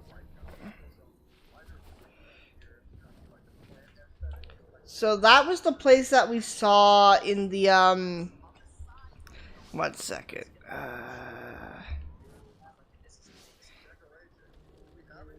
I don't have the settings thing, so I can't zoom out.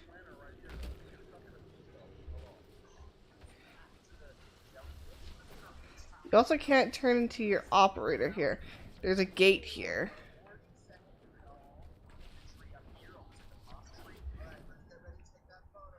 So we have the amphitheater.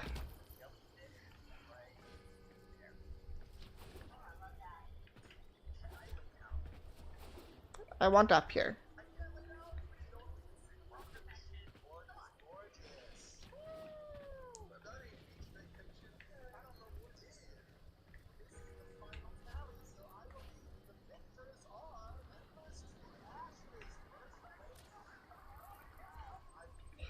Boom. We're gonna leave it like this. We crave your patience for just a little longer. We're gonna do it like this so we can see the whole stage.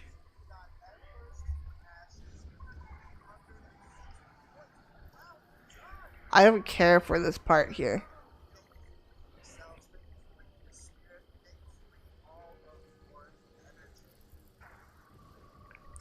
Two minutes till start. People in the front move.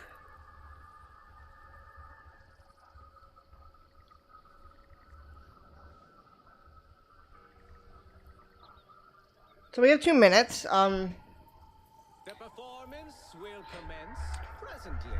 The performance will commence presently, he says. He says, but no.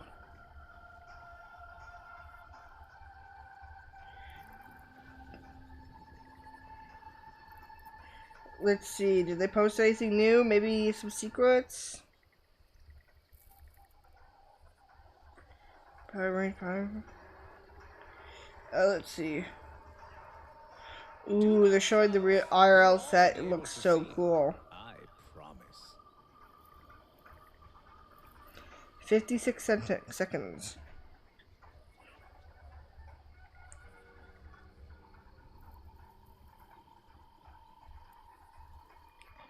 Start planning your road trip now. Forza Horizon 5 Hot Wheels Edition. Really? We got 30 somewhat seconds. anticipation while you can.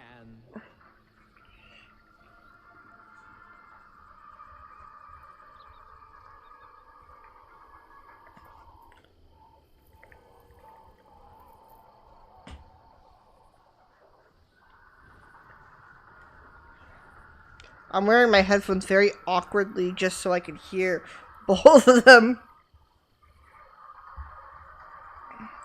2, 1.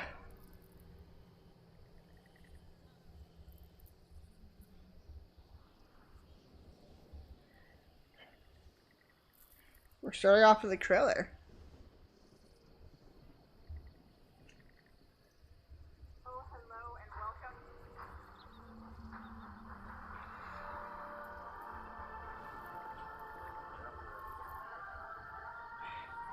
Oh. The tingle of mounting excitement. Hello and welcome to Tenno Live, the end keynote of Tennocon 2022, which means we've made it through the day. Any bruises? Wow. Woohoo. Any sunburn? Anyone radiating heat to the level that... It's embarrassing though, no one showed up. I know, no one showed up. Yeah. Hey, where's everybody? We were going to have the PE staff here to have like a pseudo live audience thing. We made it work. This is, luckily we were able to make it.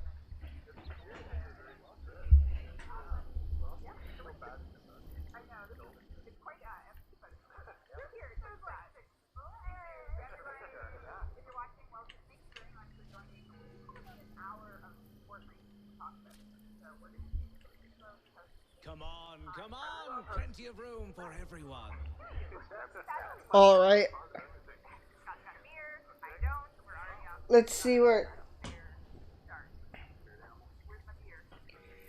I'm going to take off the main headphones.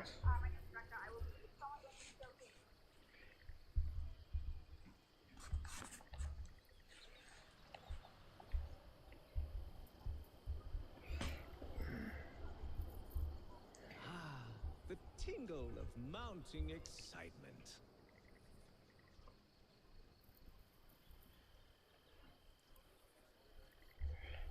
No.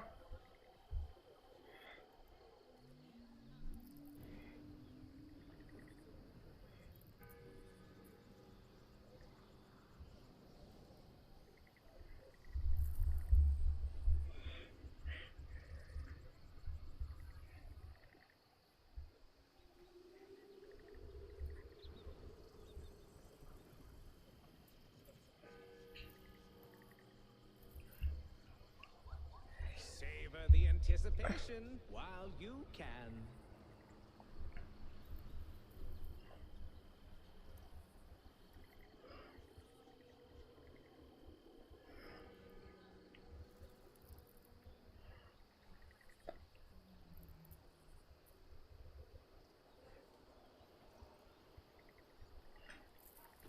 Wow. We crave your patience for just a little longer.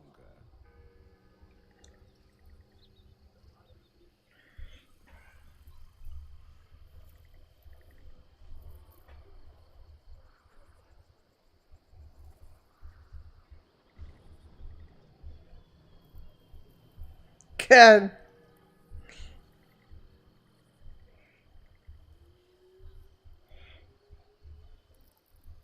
I know 7 Tennocons, 7 years.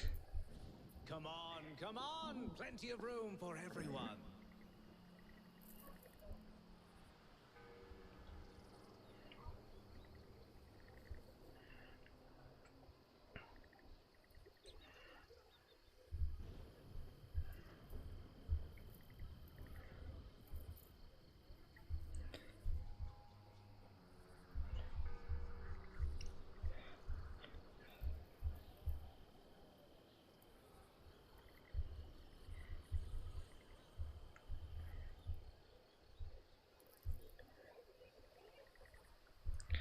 God. Do not shove. You'll all be able to see. I promise.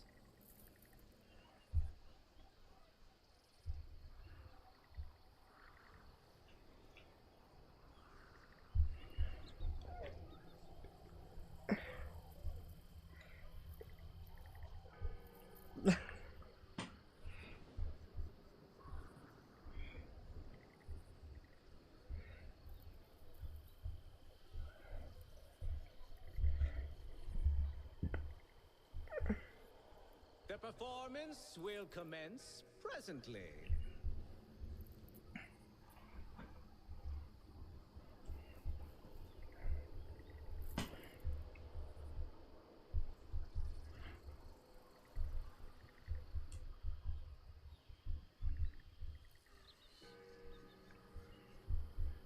Wow.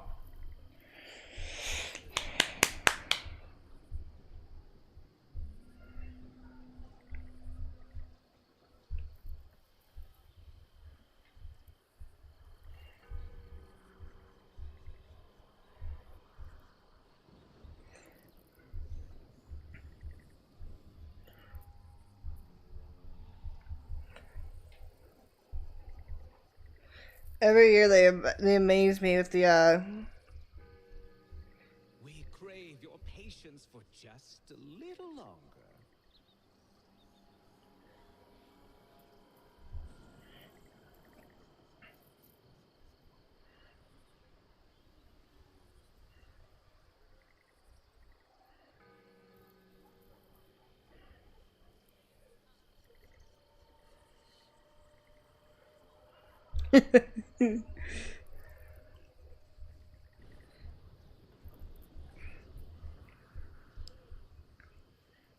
Savor the anticipation while you can.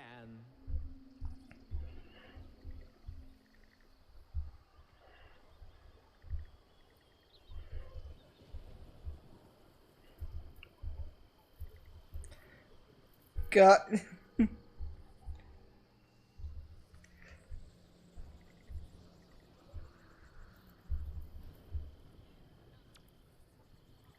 Do not shove. You'll all be able to see. I promise. Join the barriers. Other pairs first.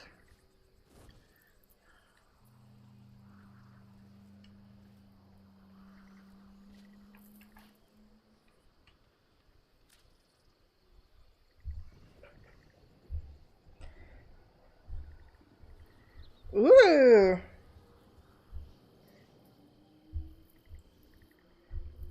The performance will commence presently. PlayStation, Switch, PC, Xbox, mobile.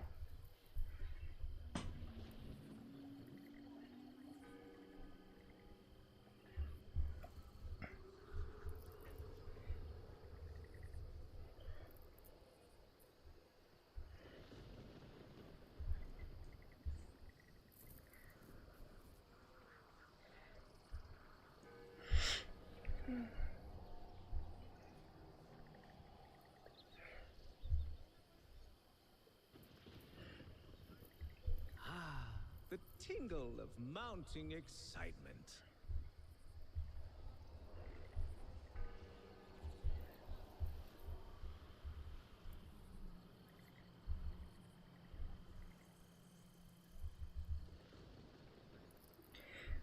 Finally.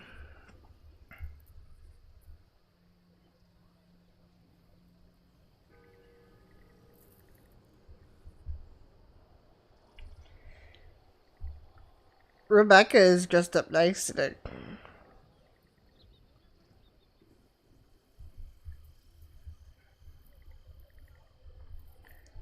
Come on, plenty of room for everyone. Bomb Shy, whatever his name is.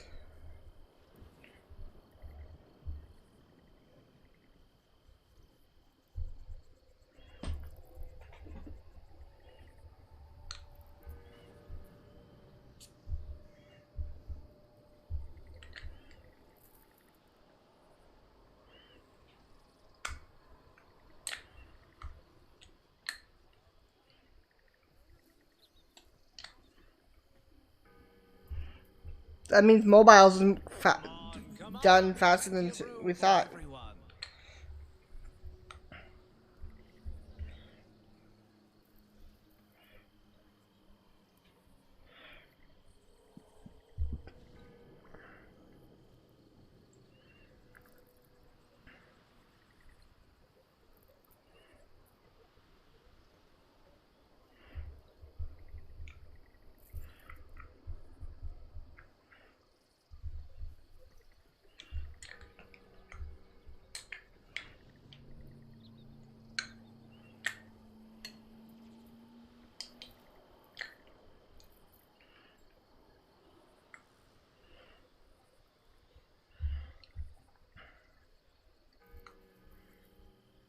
not shove.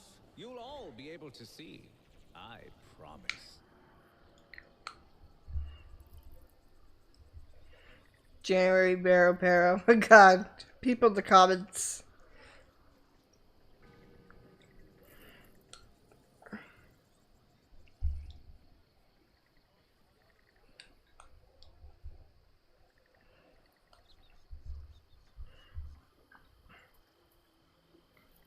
Savor the anticipation while you can.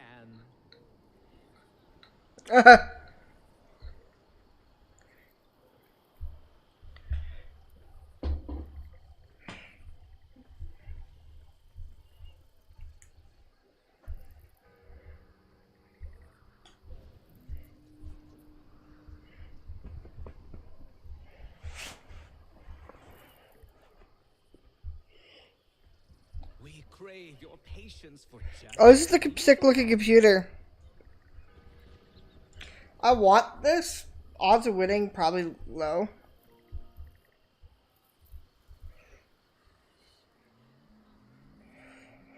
But if you win this, it's a really cool looking computer.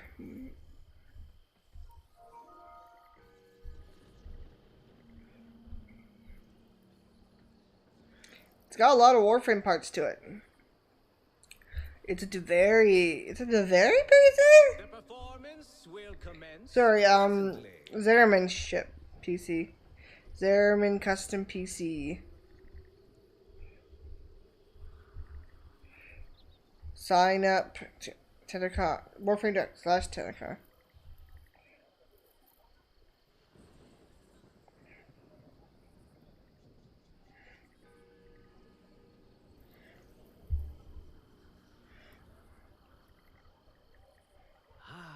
The tingle of mounting excitement.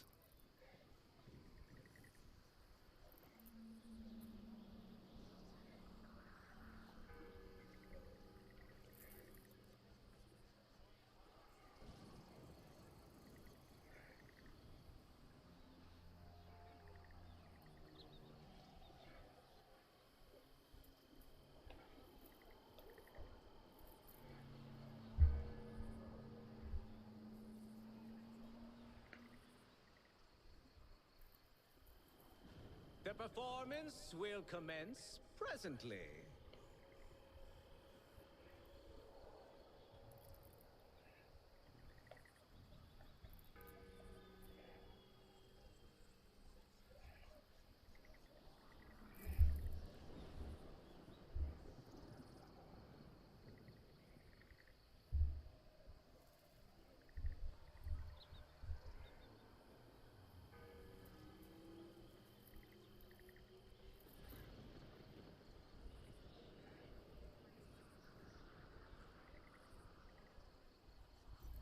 Do not shove.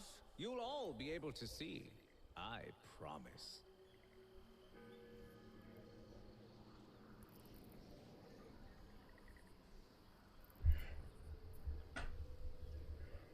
Ooh.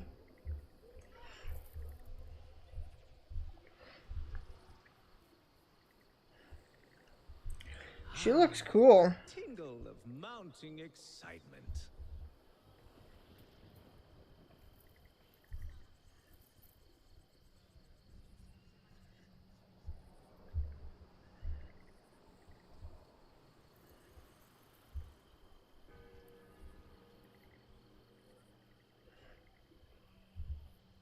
We crave your patience for just a little longer.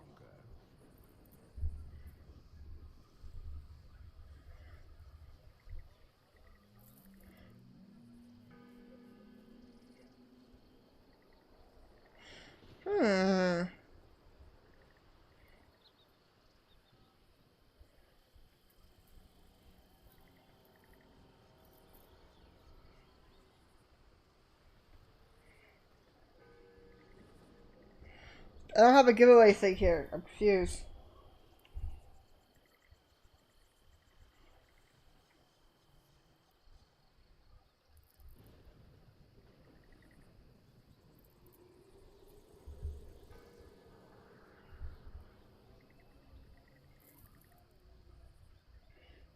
Savor the anticipation while you can.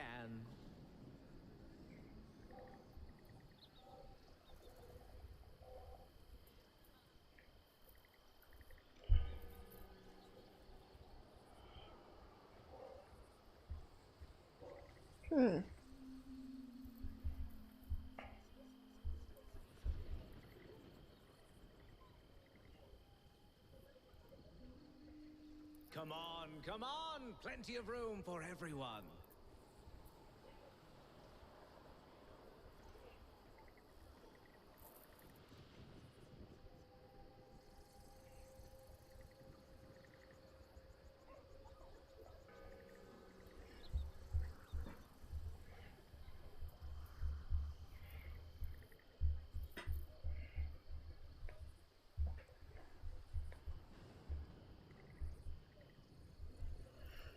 Oh.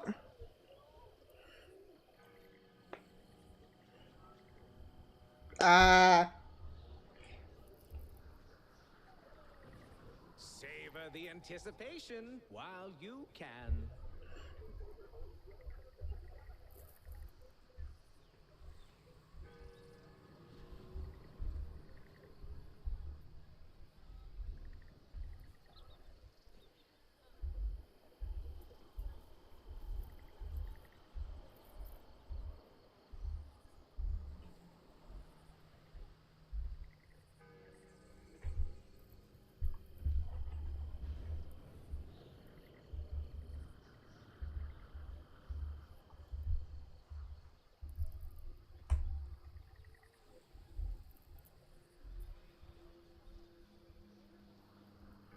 Come on, come on! Plenty of room for everyone.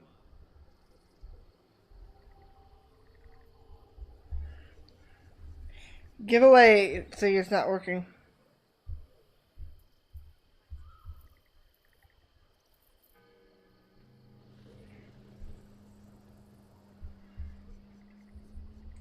Do not shove. You'll all be able to see. I promise.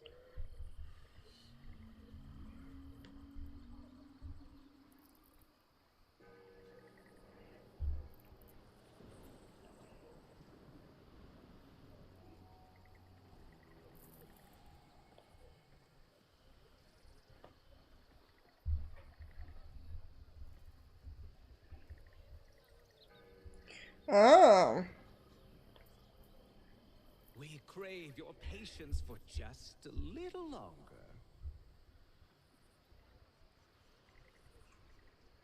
That's a cool key art. It's a really cool key art.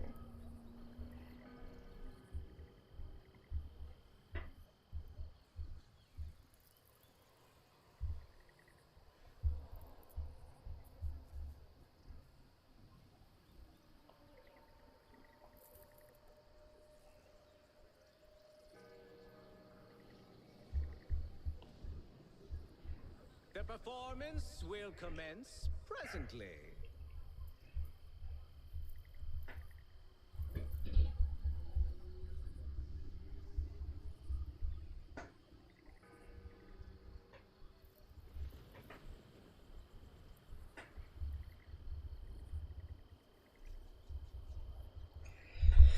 Nora's sucks.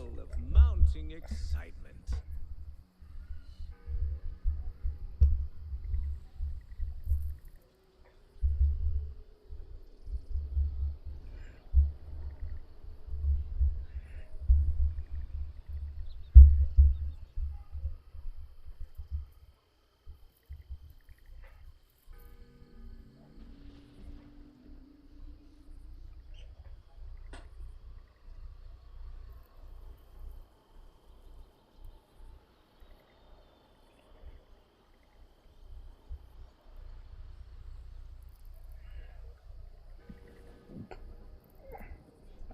Do not shove.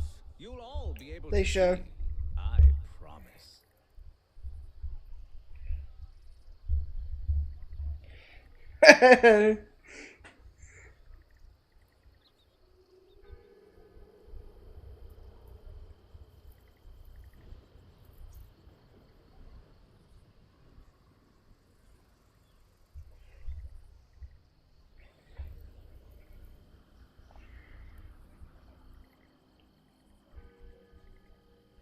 performance will commence presently. This again, really, really cool.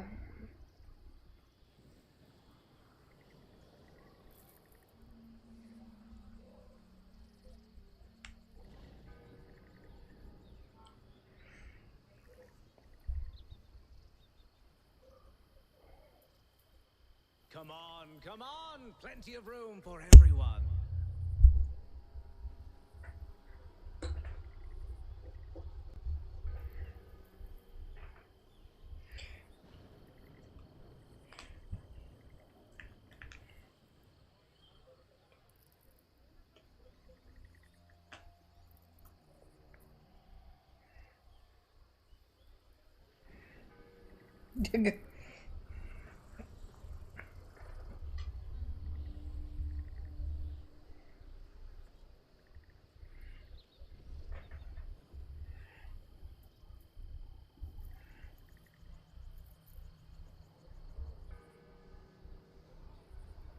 Savor the anticipation while you can.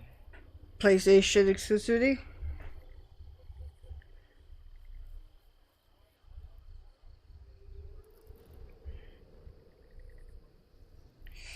Oh, I did. Airship Syndicate buy out Warframe?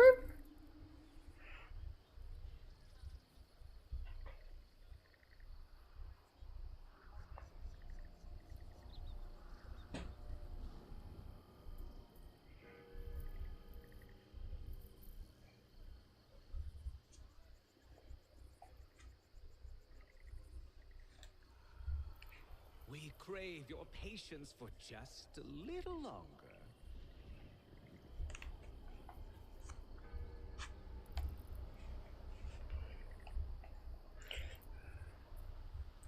Oh. Oh.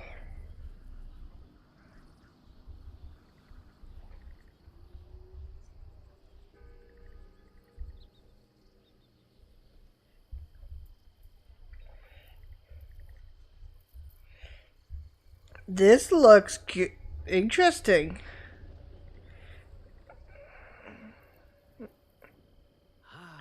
The tingle of mounting Digital Extremes and Airship.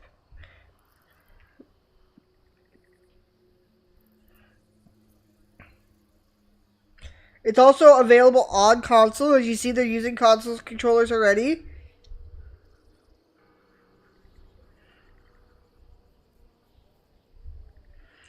Oh.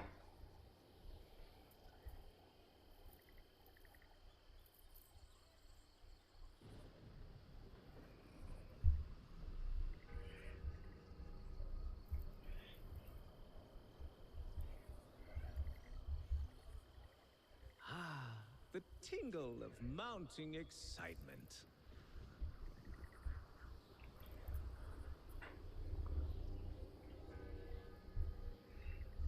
Multiple character.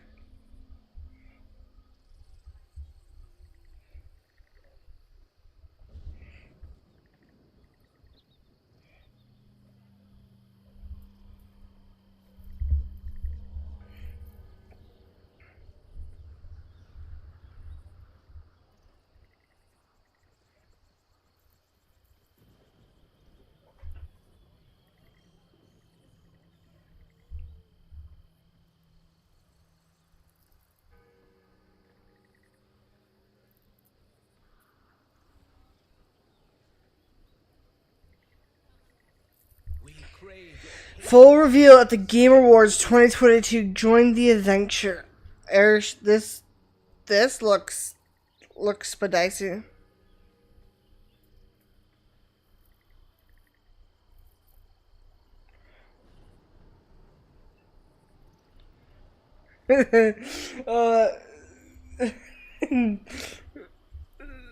Poor Rebecca.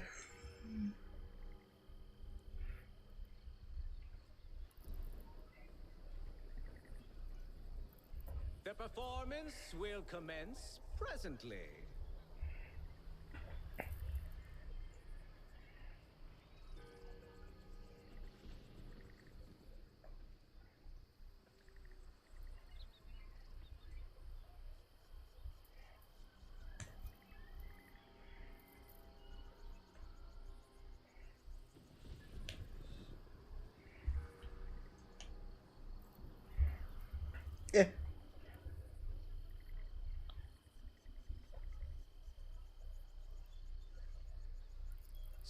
Savor the anticipation while you can.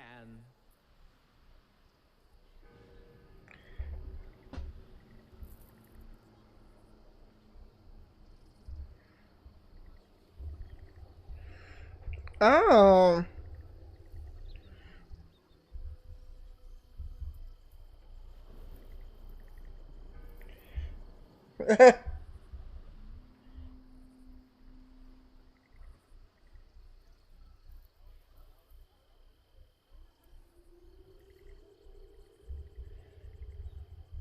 What is this?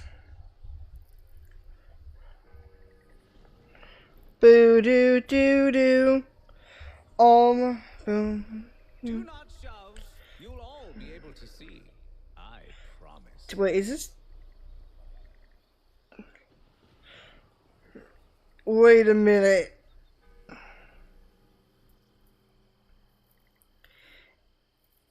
It's our buddy. It's our pal.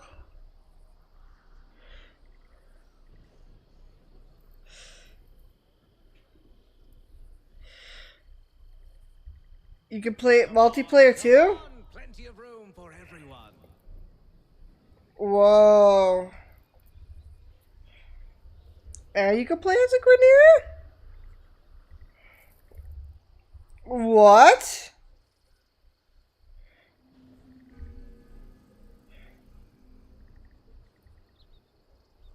This looks like it's...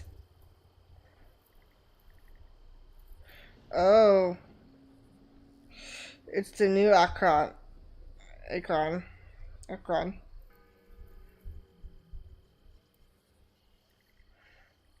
Warframe Veilbreaker. Coming soon. Veilbreaker. Do not shove. You'll all be able to see. I promise.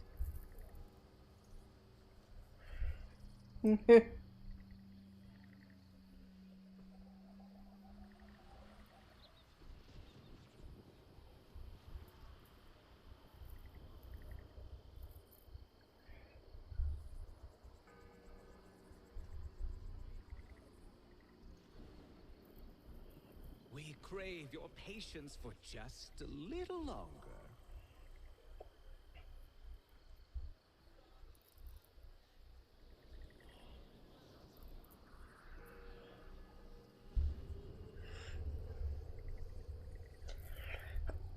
I want raids back.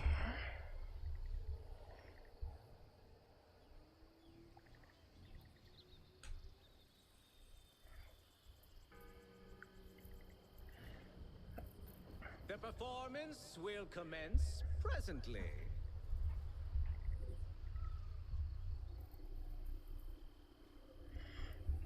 New Warframe?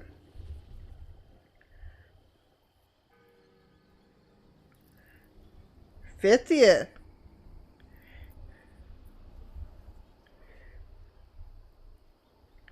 Savor the anticipation while you can.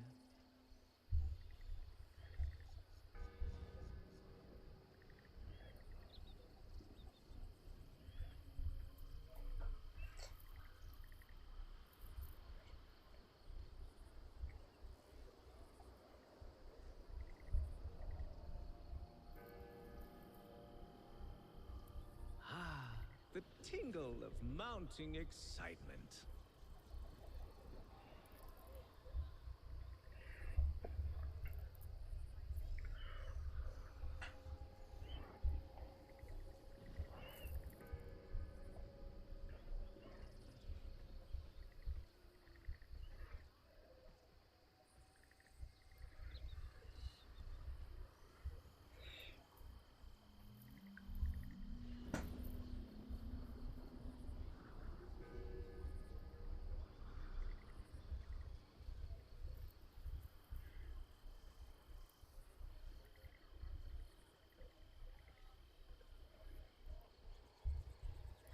A Warframe anime? Ooh, Sword and Shield. Gladiator. Is he a gladiator?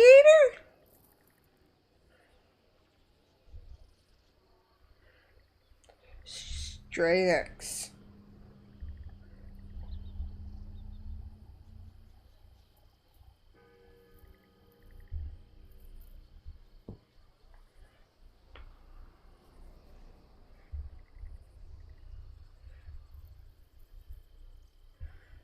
The performance will commence presently.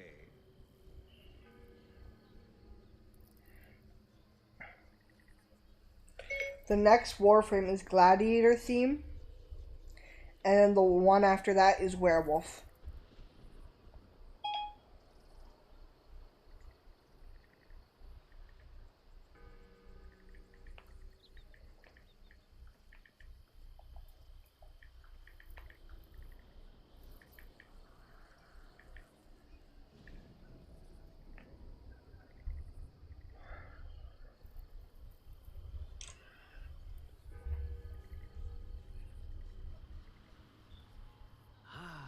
The tingle of mounting excitement.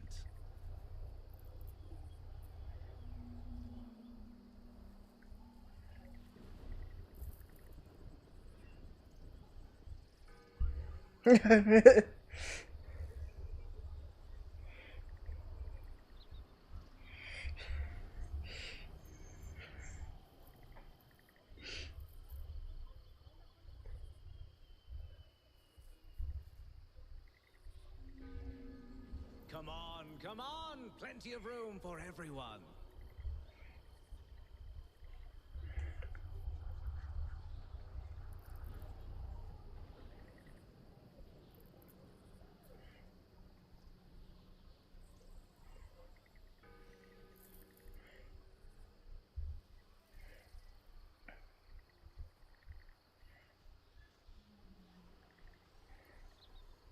Savor the anticipation while you can.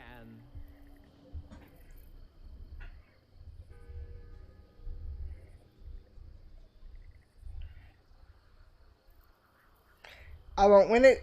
Working at this.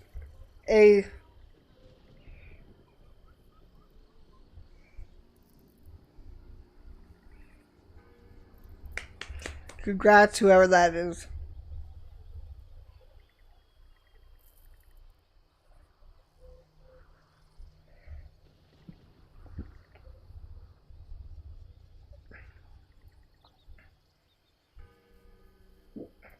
Excuse me.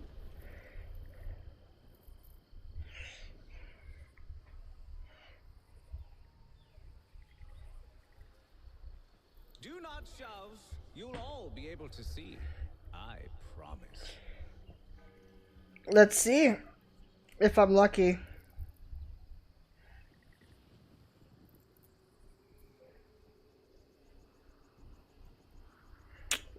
Yikes.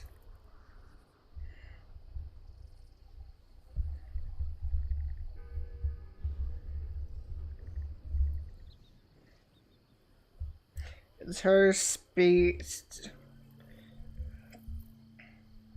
We crave your patience for just a little longer.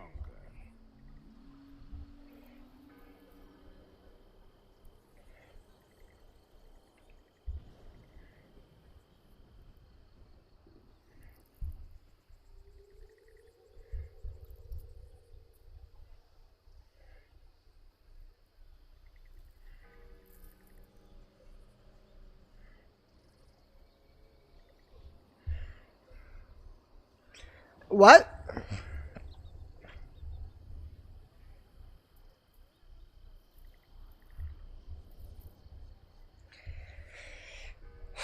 Ask for forgiveness. Quadver. Do not shove. You'll all be able One day I will win one of these.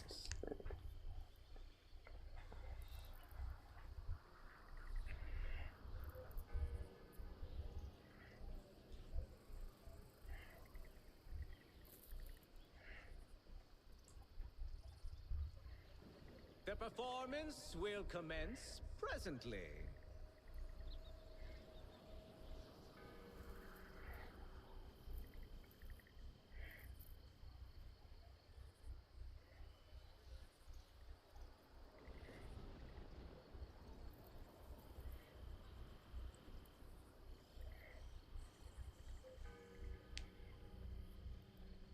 We crave your patience for just a little longer.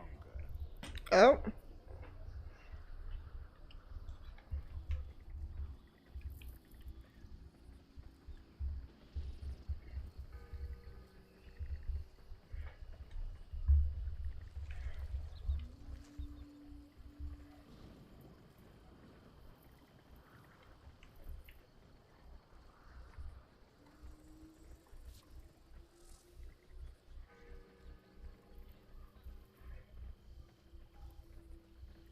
What happened? What's it?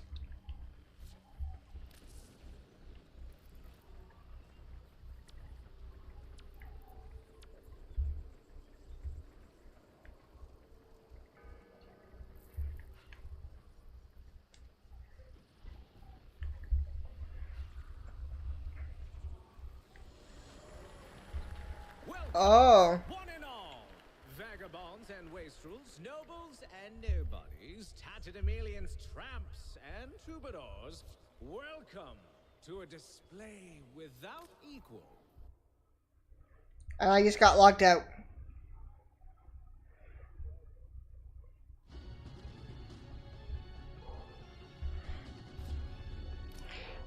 Oh. I've been locked out.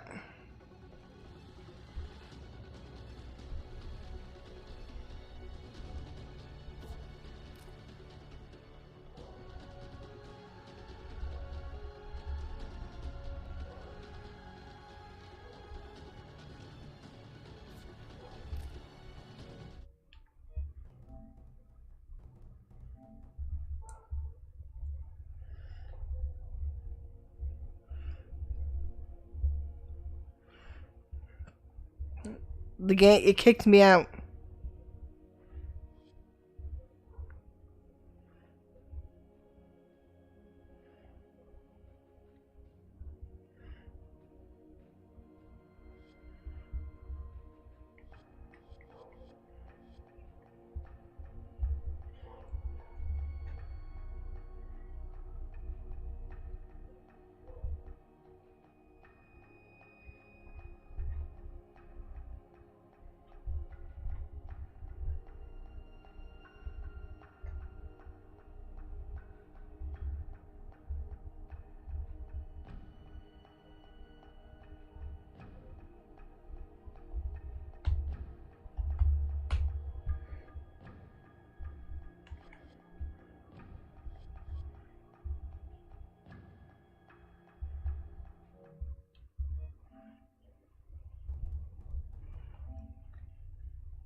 Poor PlayStation, eh?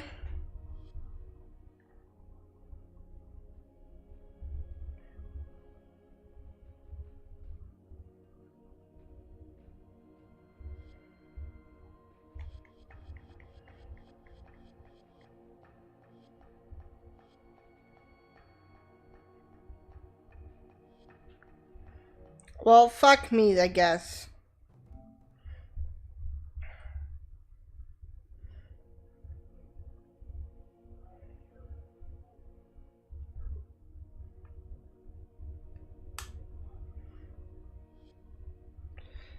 I guess people on PlayStation, it sucks to be us.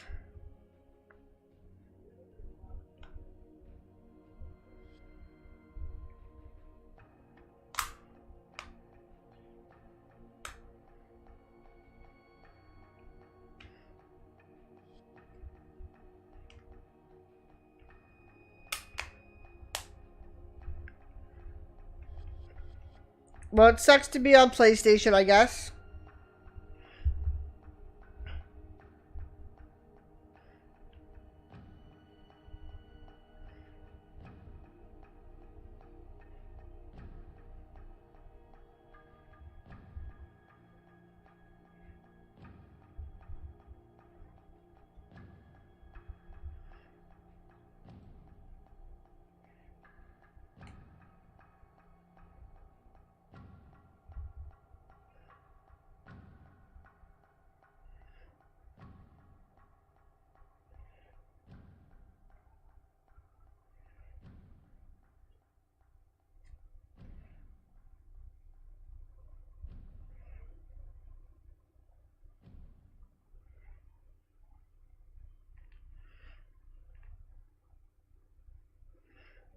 Well, it sucks if you're on PlayStation.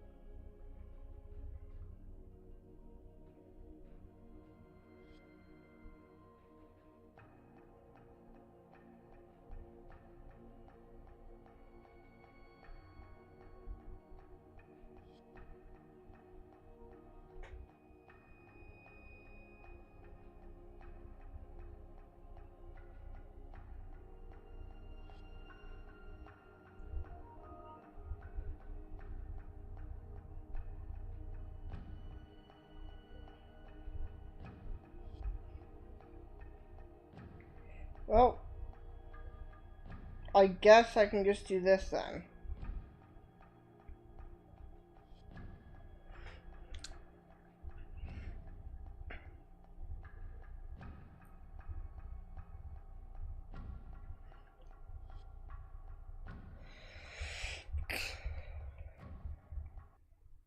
These enemy types look cool.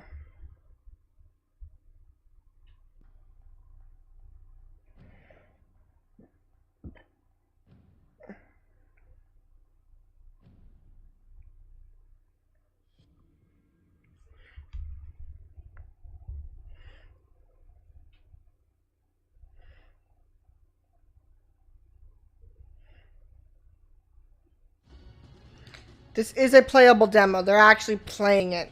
People who are in there, they're playing it. It's a playable demo. That's why I say fuck me, because I don't get the experience, I get the gameplay.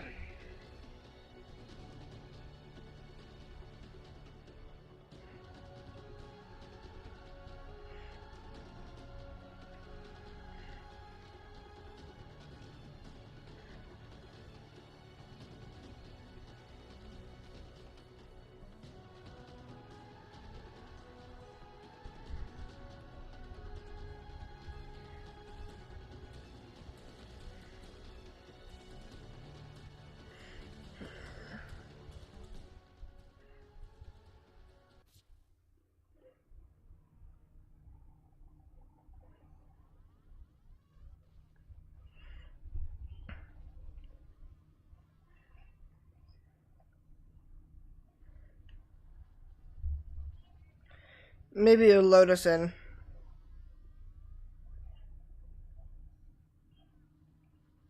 It's loading up, but I don't know where, if it would let us, if it's too late to start the demo.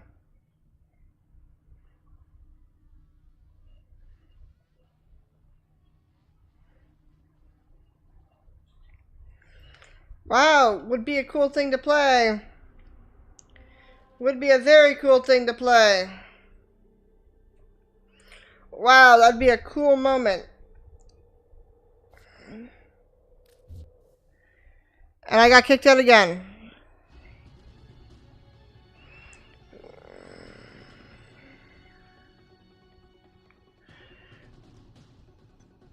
Guess it's a fuck PlayStation.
This sucks.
crave your patience for just a little longer.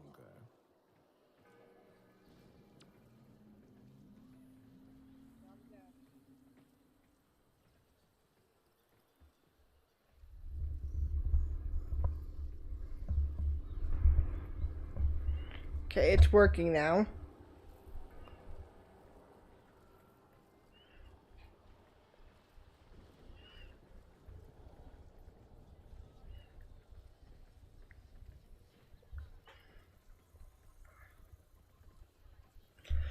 We're in the episodic theater now.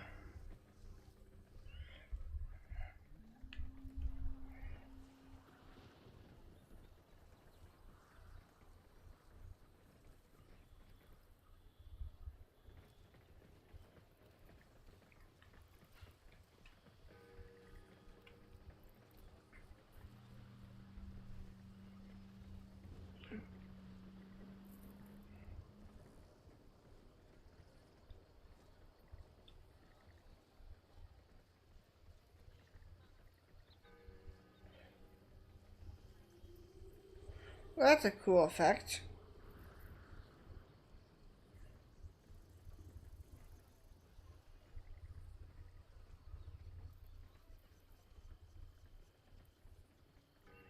That's cool.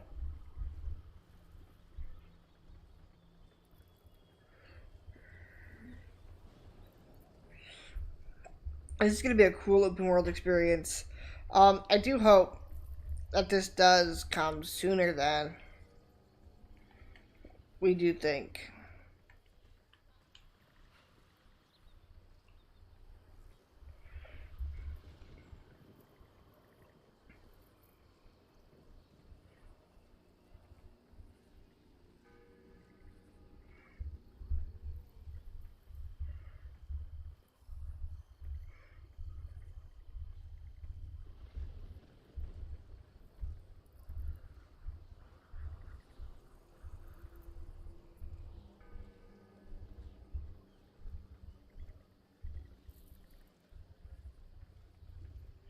Loyalty.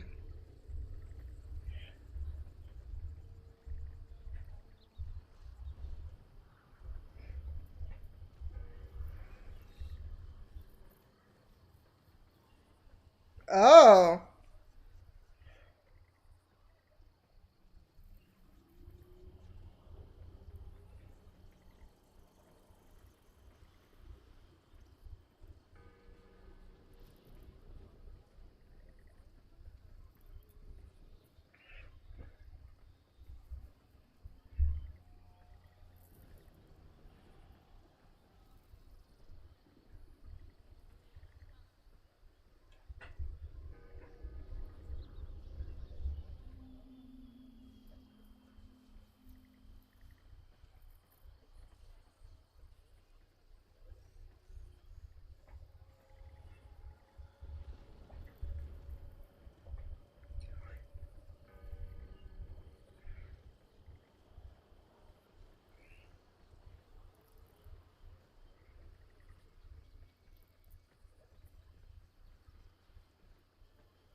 Okay.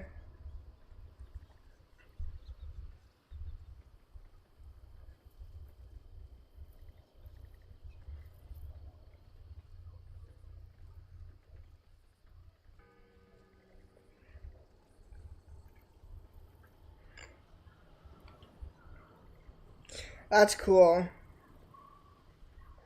Instantly.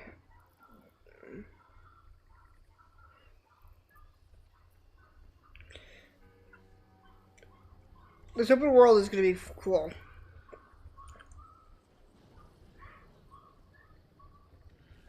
There's a whole ass person.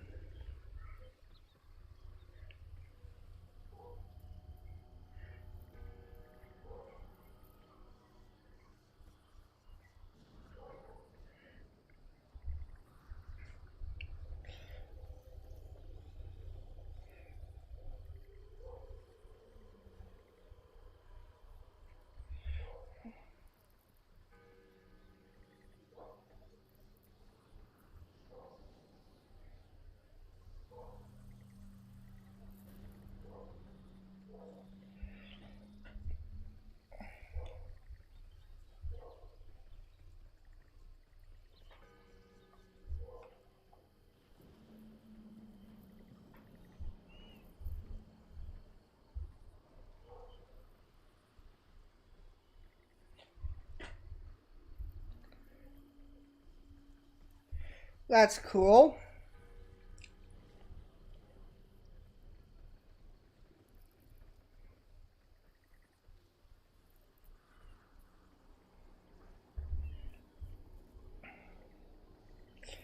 That's cool.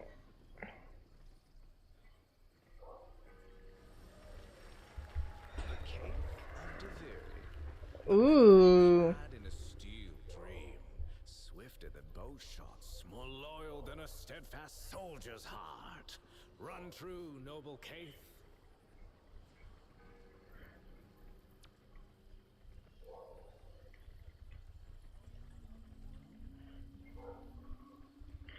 What is this? Kate looks cool though.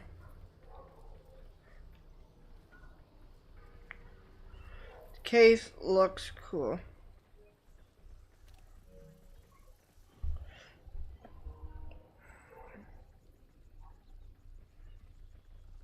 The beginning of Warframe?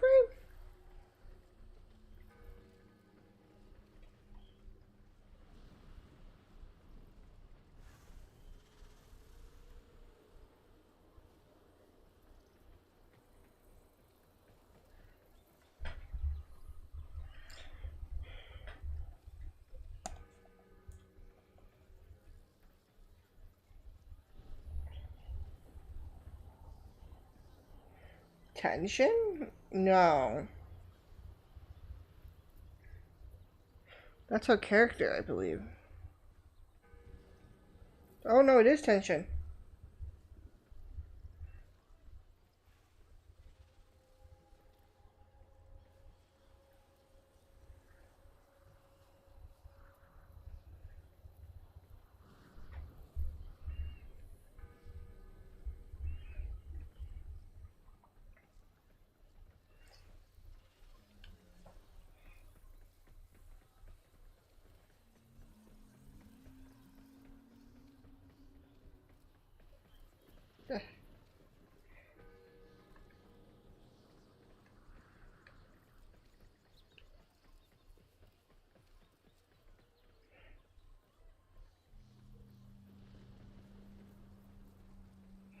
Vault, Meg, or Excalibur.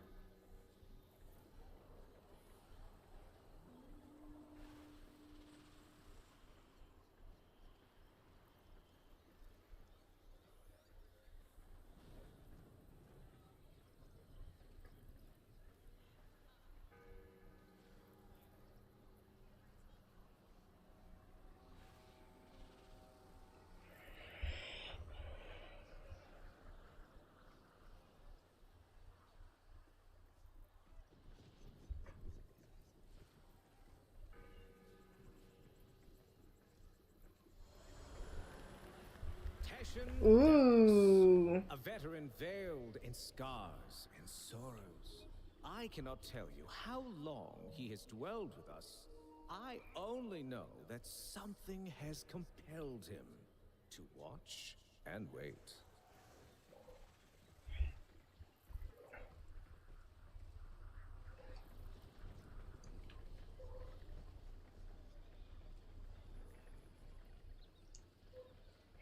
That's cool. What the hell is that?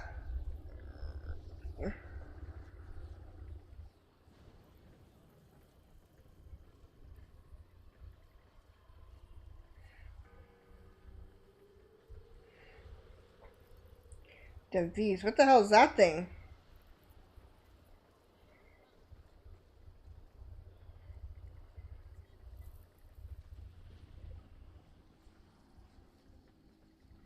That's cool.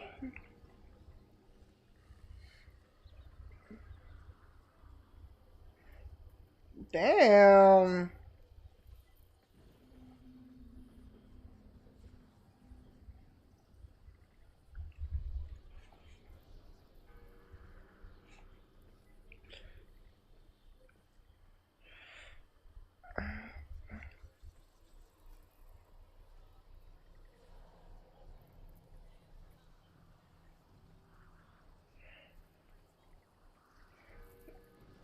This is where the Tenno were trying to go. Damn.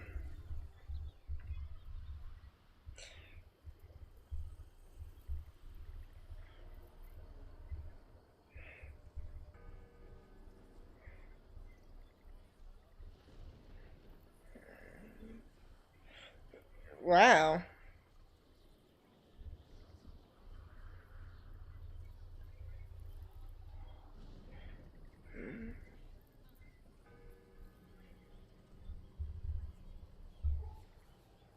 You didn't do anything to you. Why would you do it?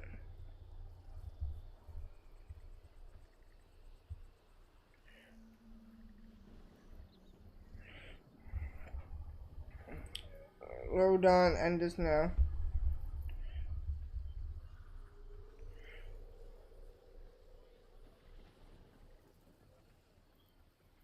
Wow.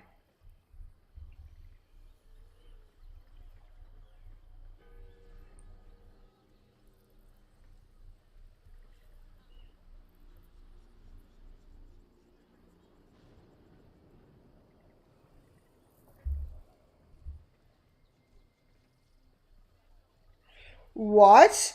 The horses can fly? Up to the sky. Meets one of our primordial enigmas. One of the titanic entities that coil around our world. Wow. Behold the Oraworm Loader. Wow, that's cool. In game, you can see it up close. I'm not bothering actually in game stuff because they're trying to do the same thing on the screen.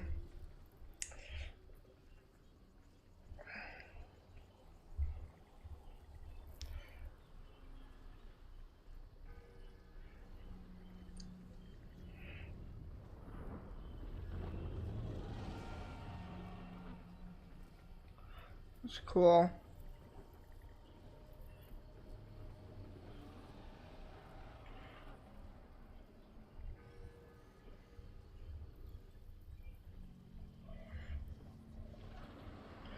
What's this?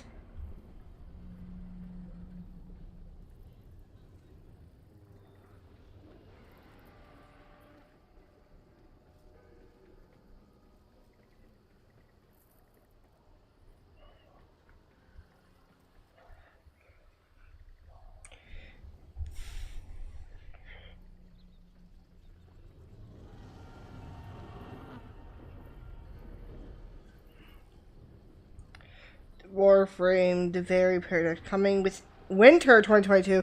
Not that long, gents.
I know, it's a really cool update. It is a really, really cool update.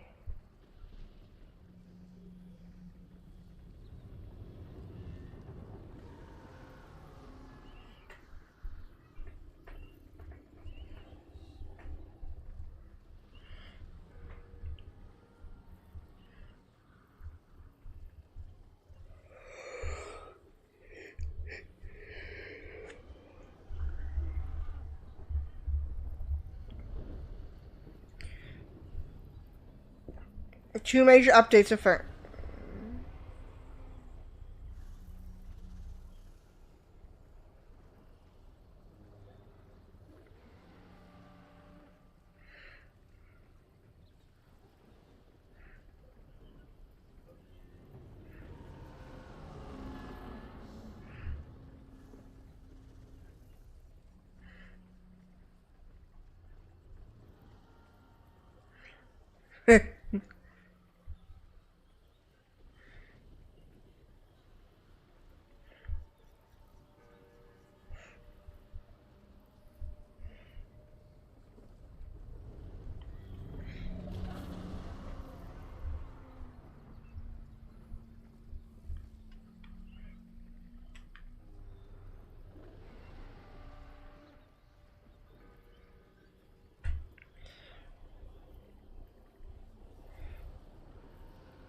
So is Rebecca is now the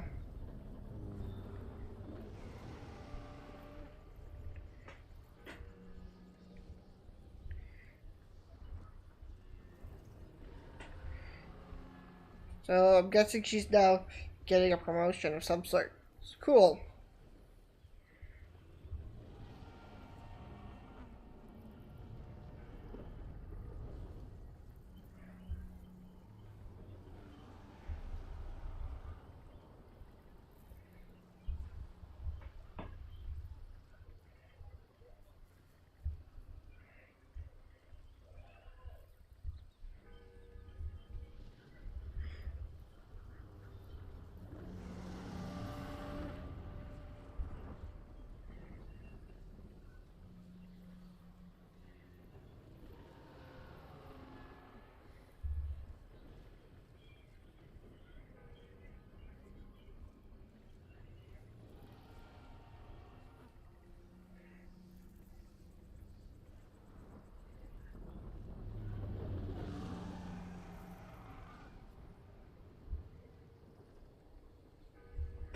What's this?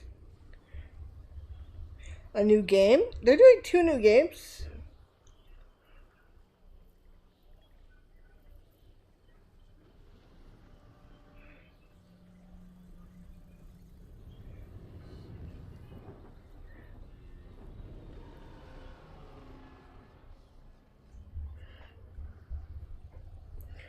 Oh. They handed the mantle over to work on a new game.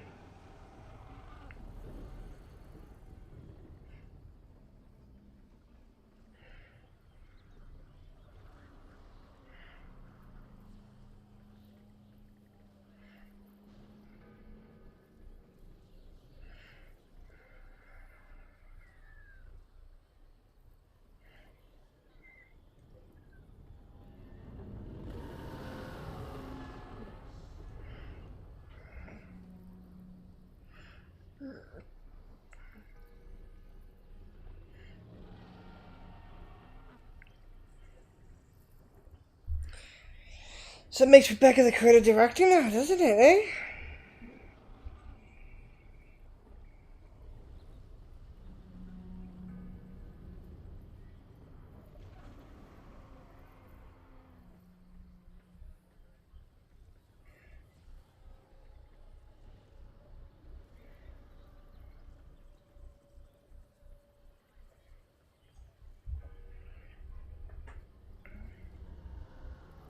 The moose is going to eat the woman. Nah. Booty.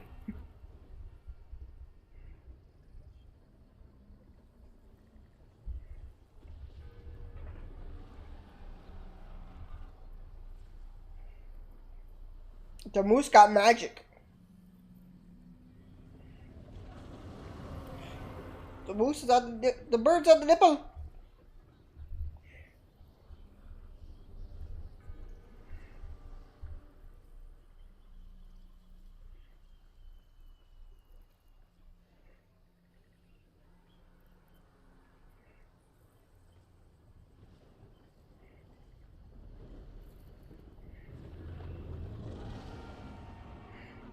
The male woman.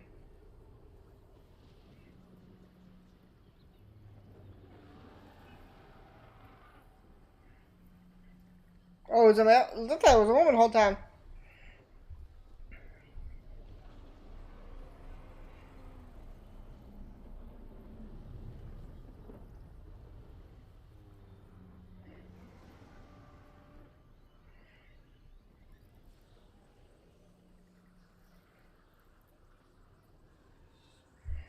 This looks interesting.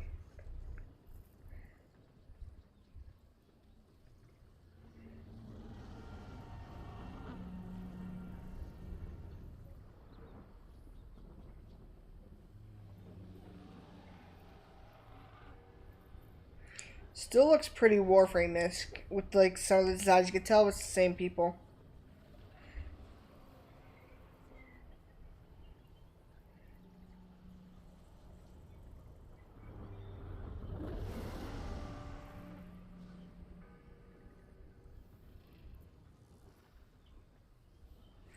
Whoa.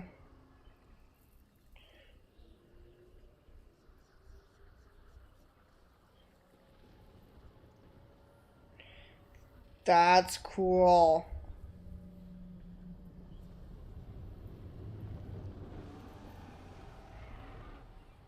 That's cool.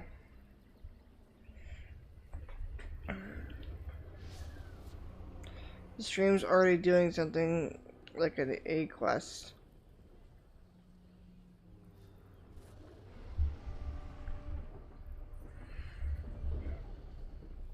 Oh.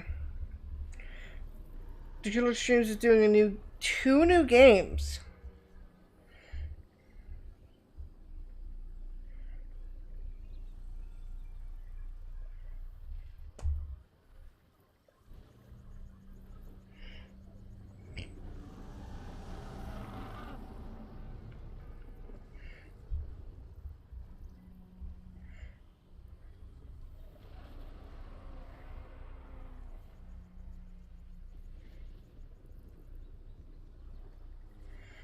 Soulframe.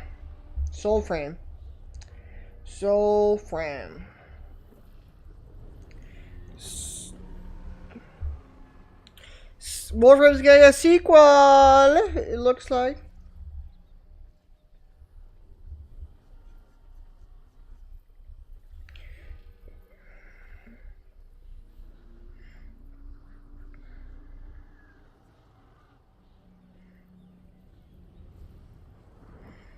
Declare your Evany at soulframe.com.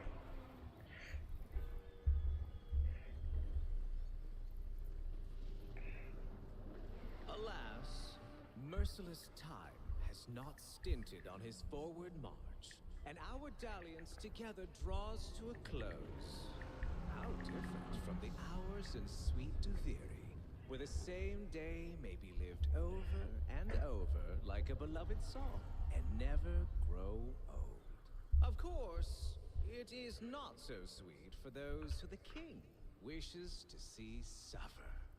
And death is no release when it can be undone and decreed again. But enough of such dark forebodings. Duviri awaits, and we shall meet again.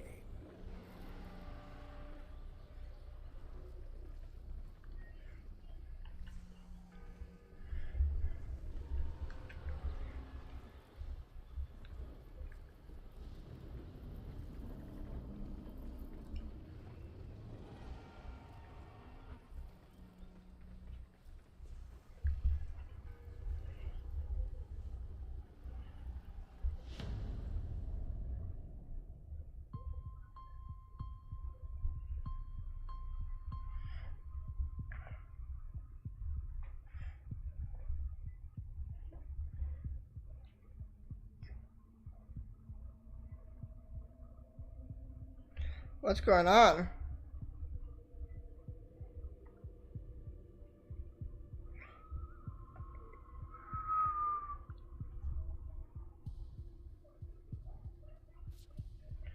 Thank you for joining Tennocon. The show has ended. See you in 2023. You'll be returned to your orbiter.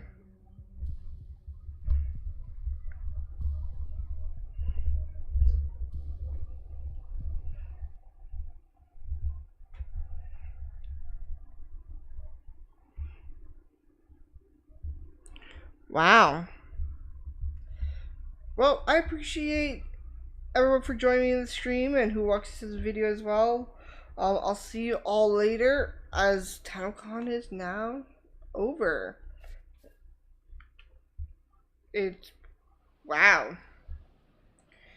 Tennocon, big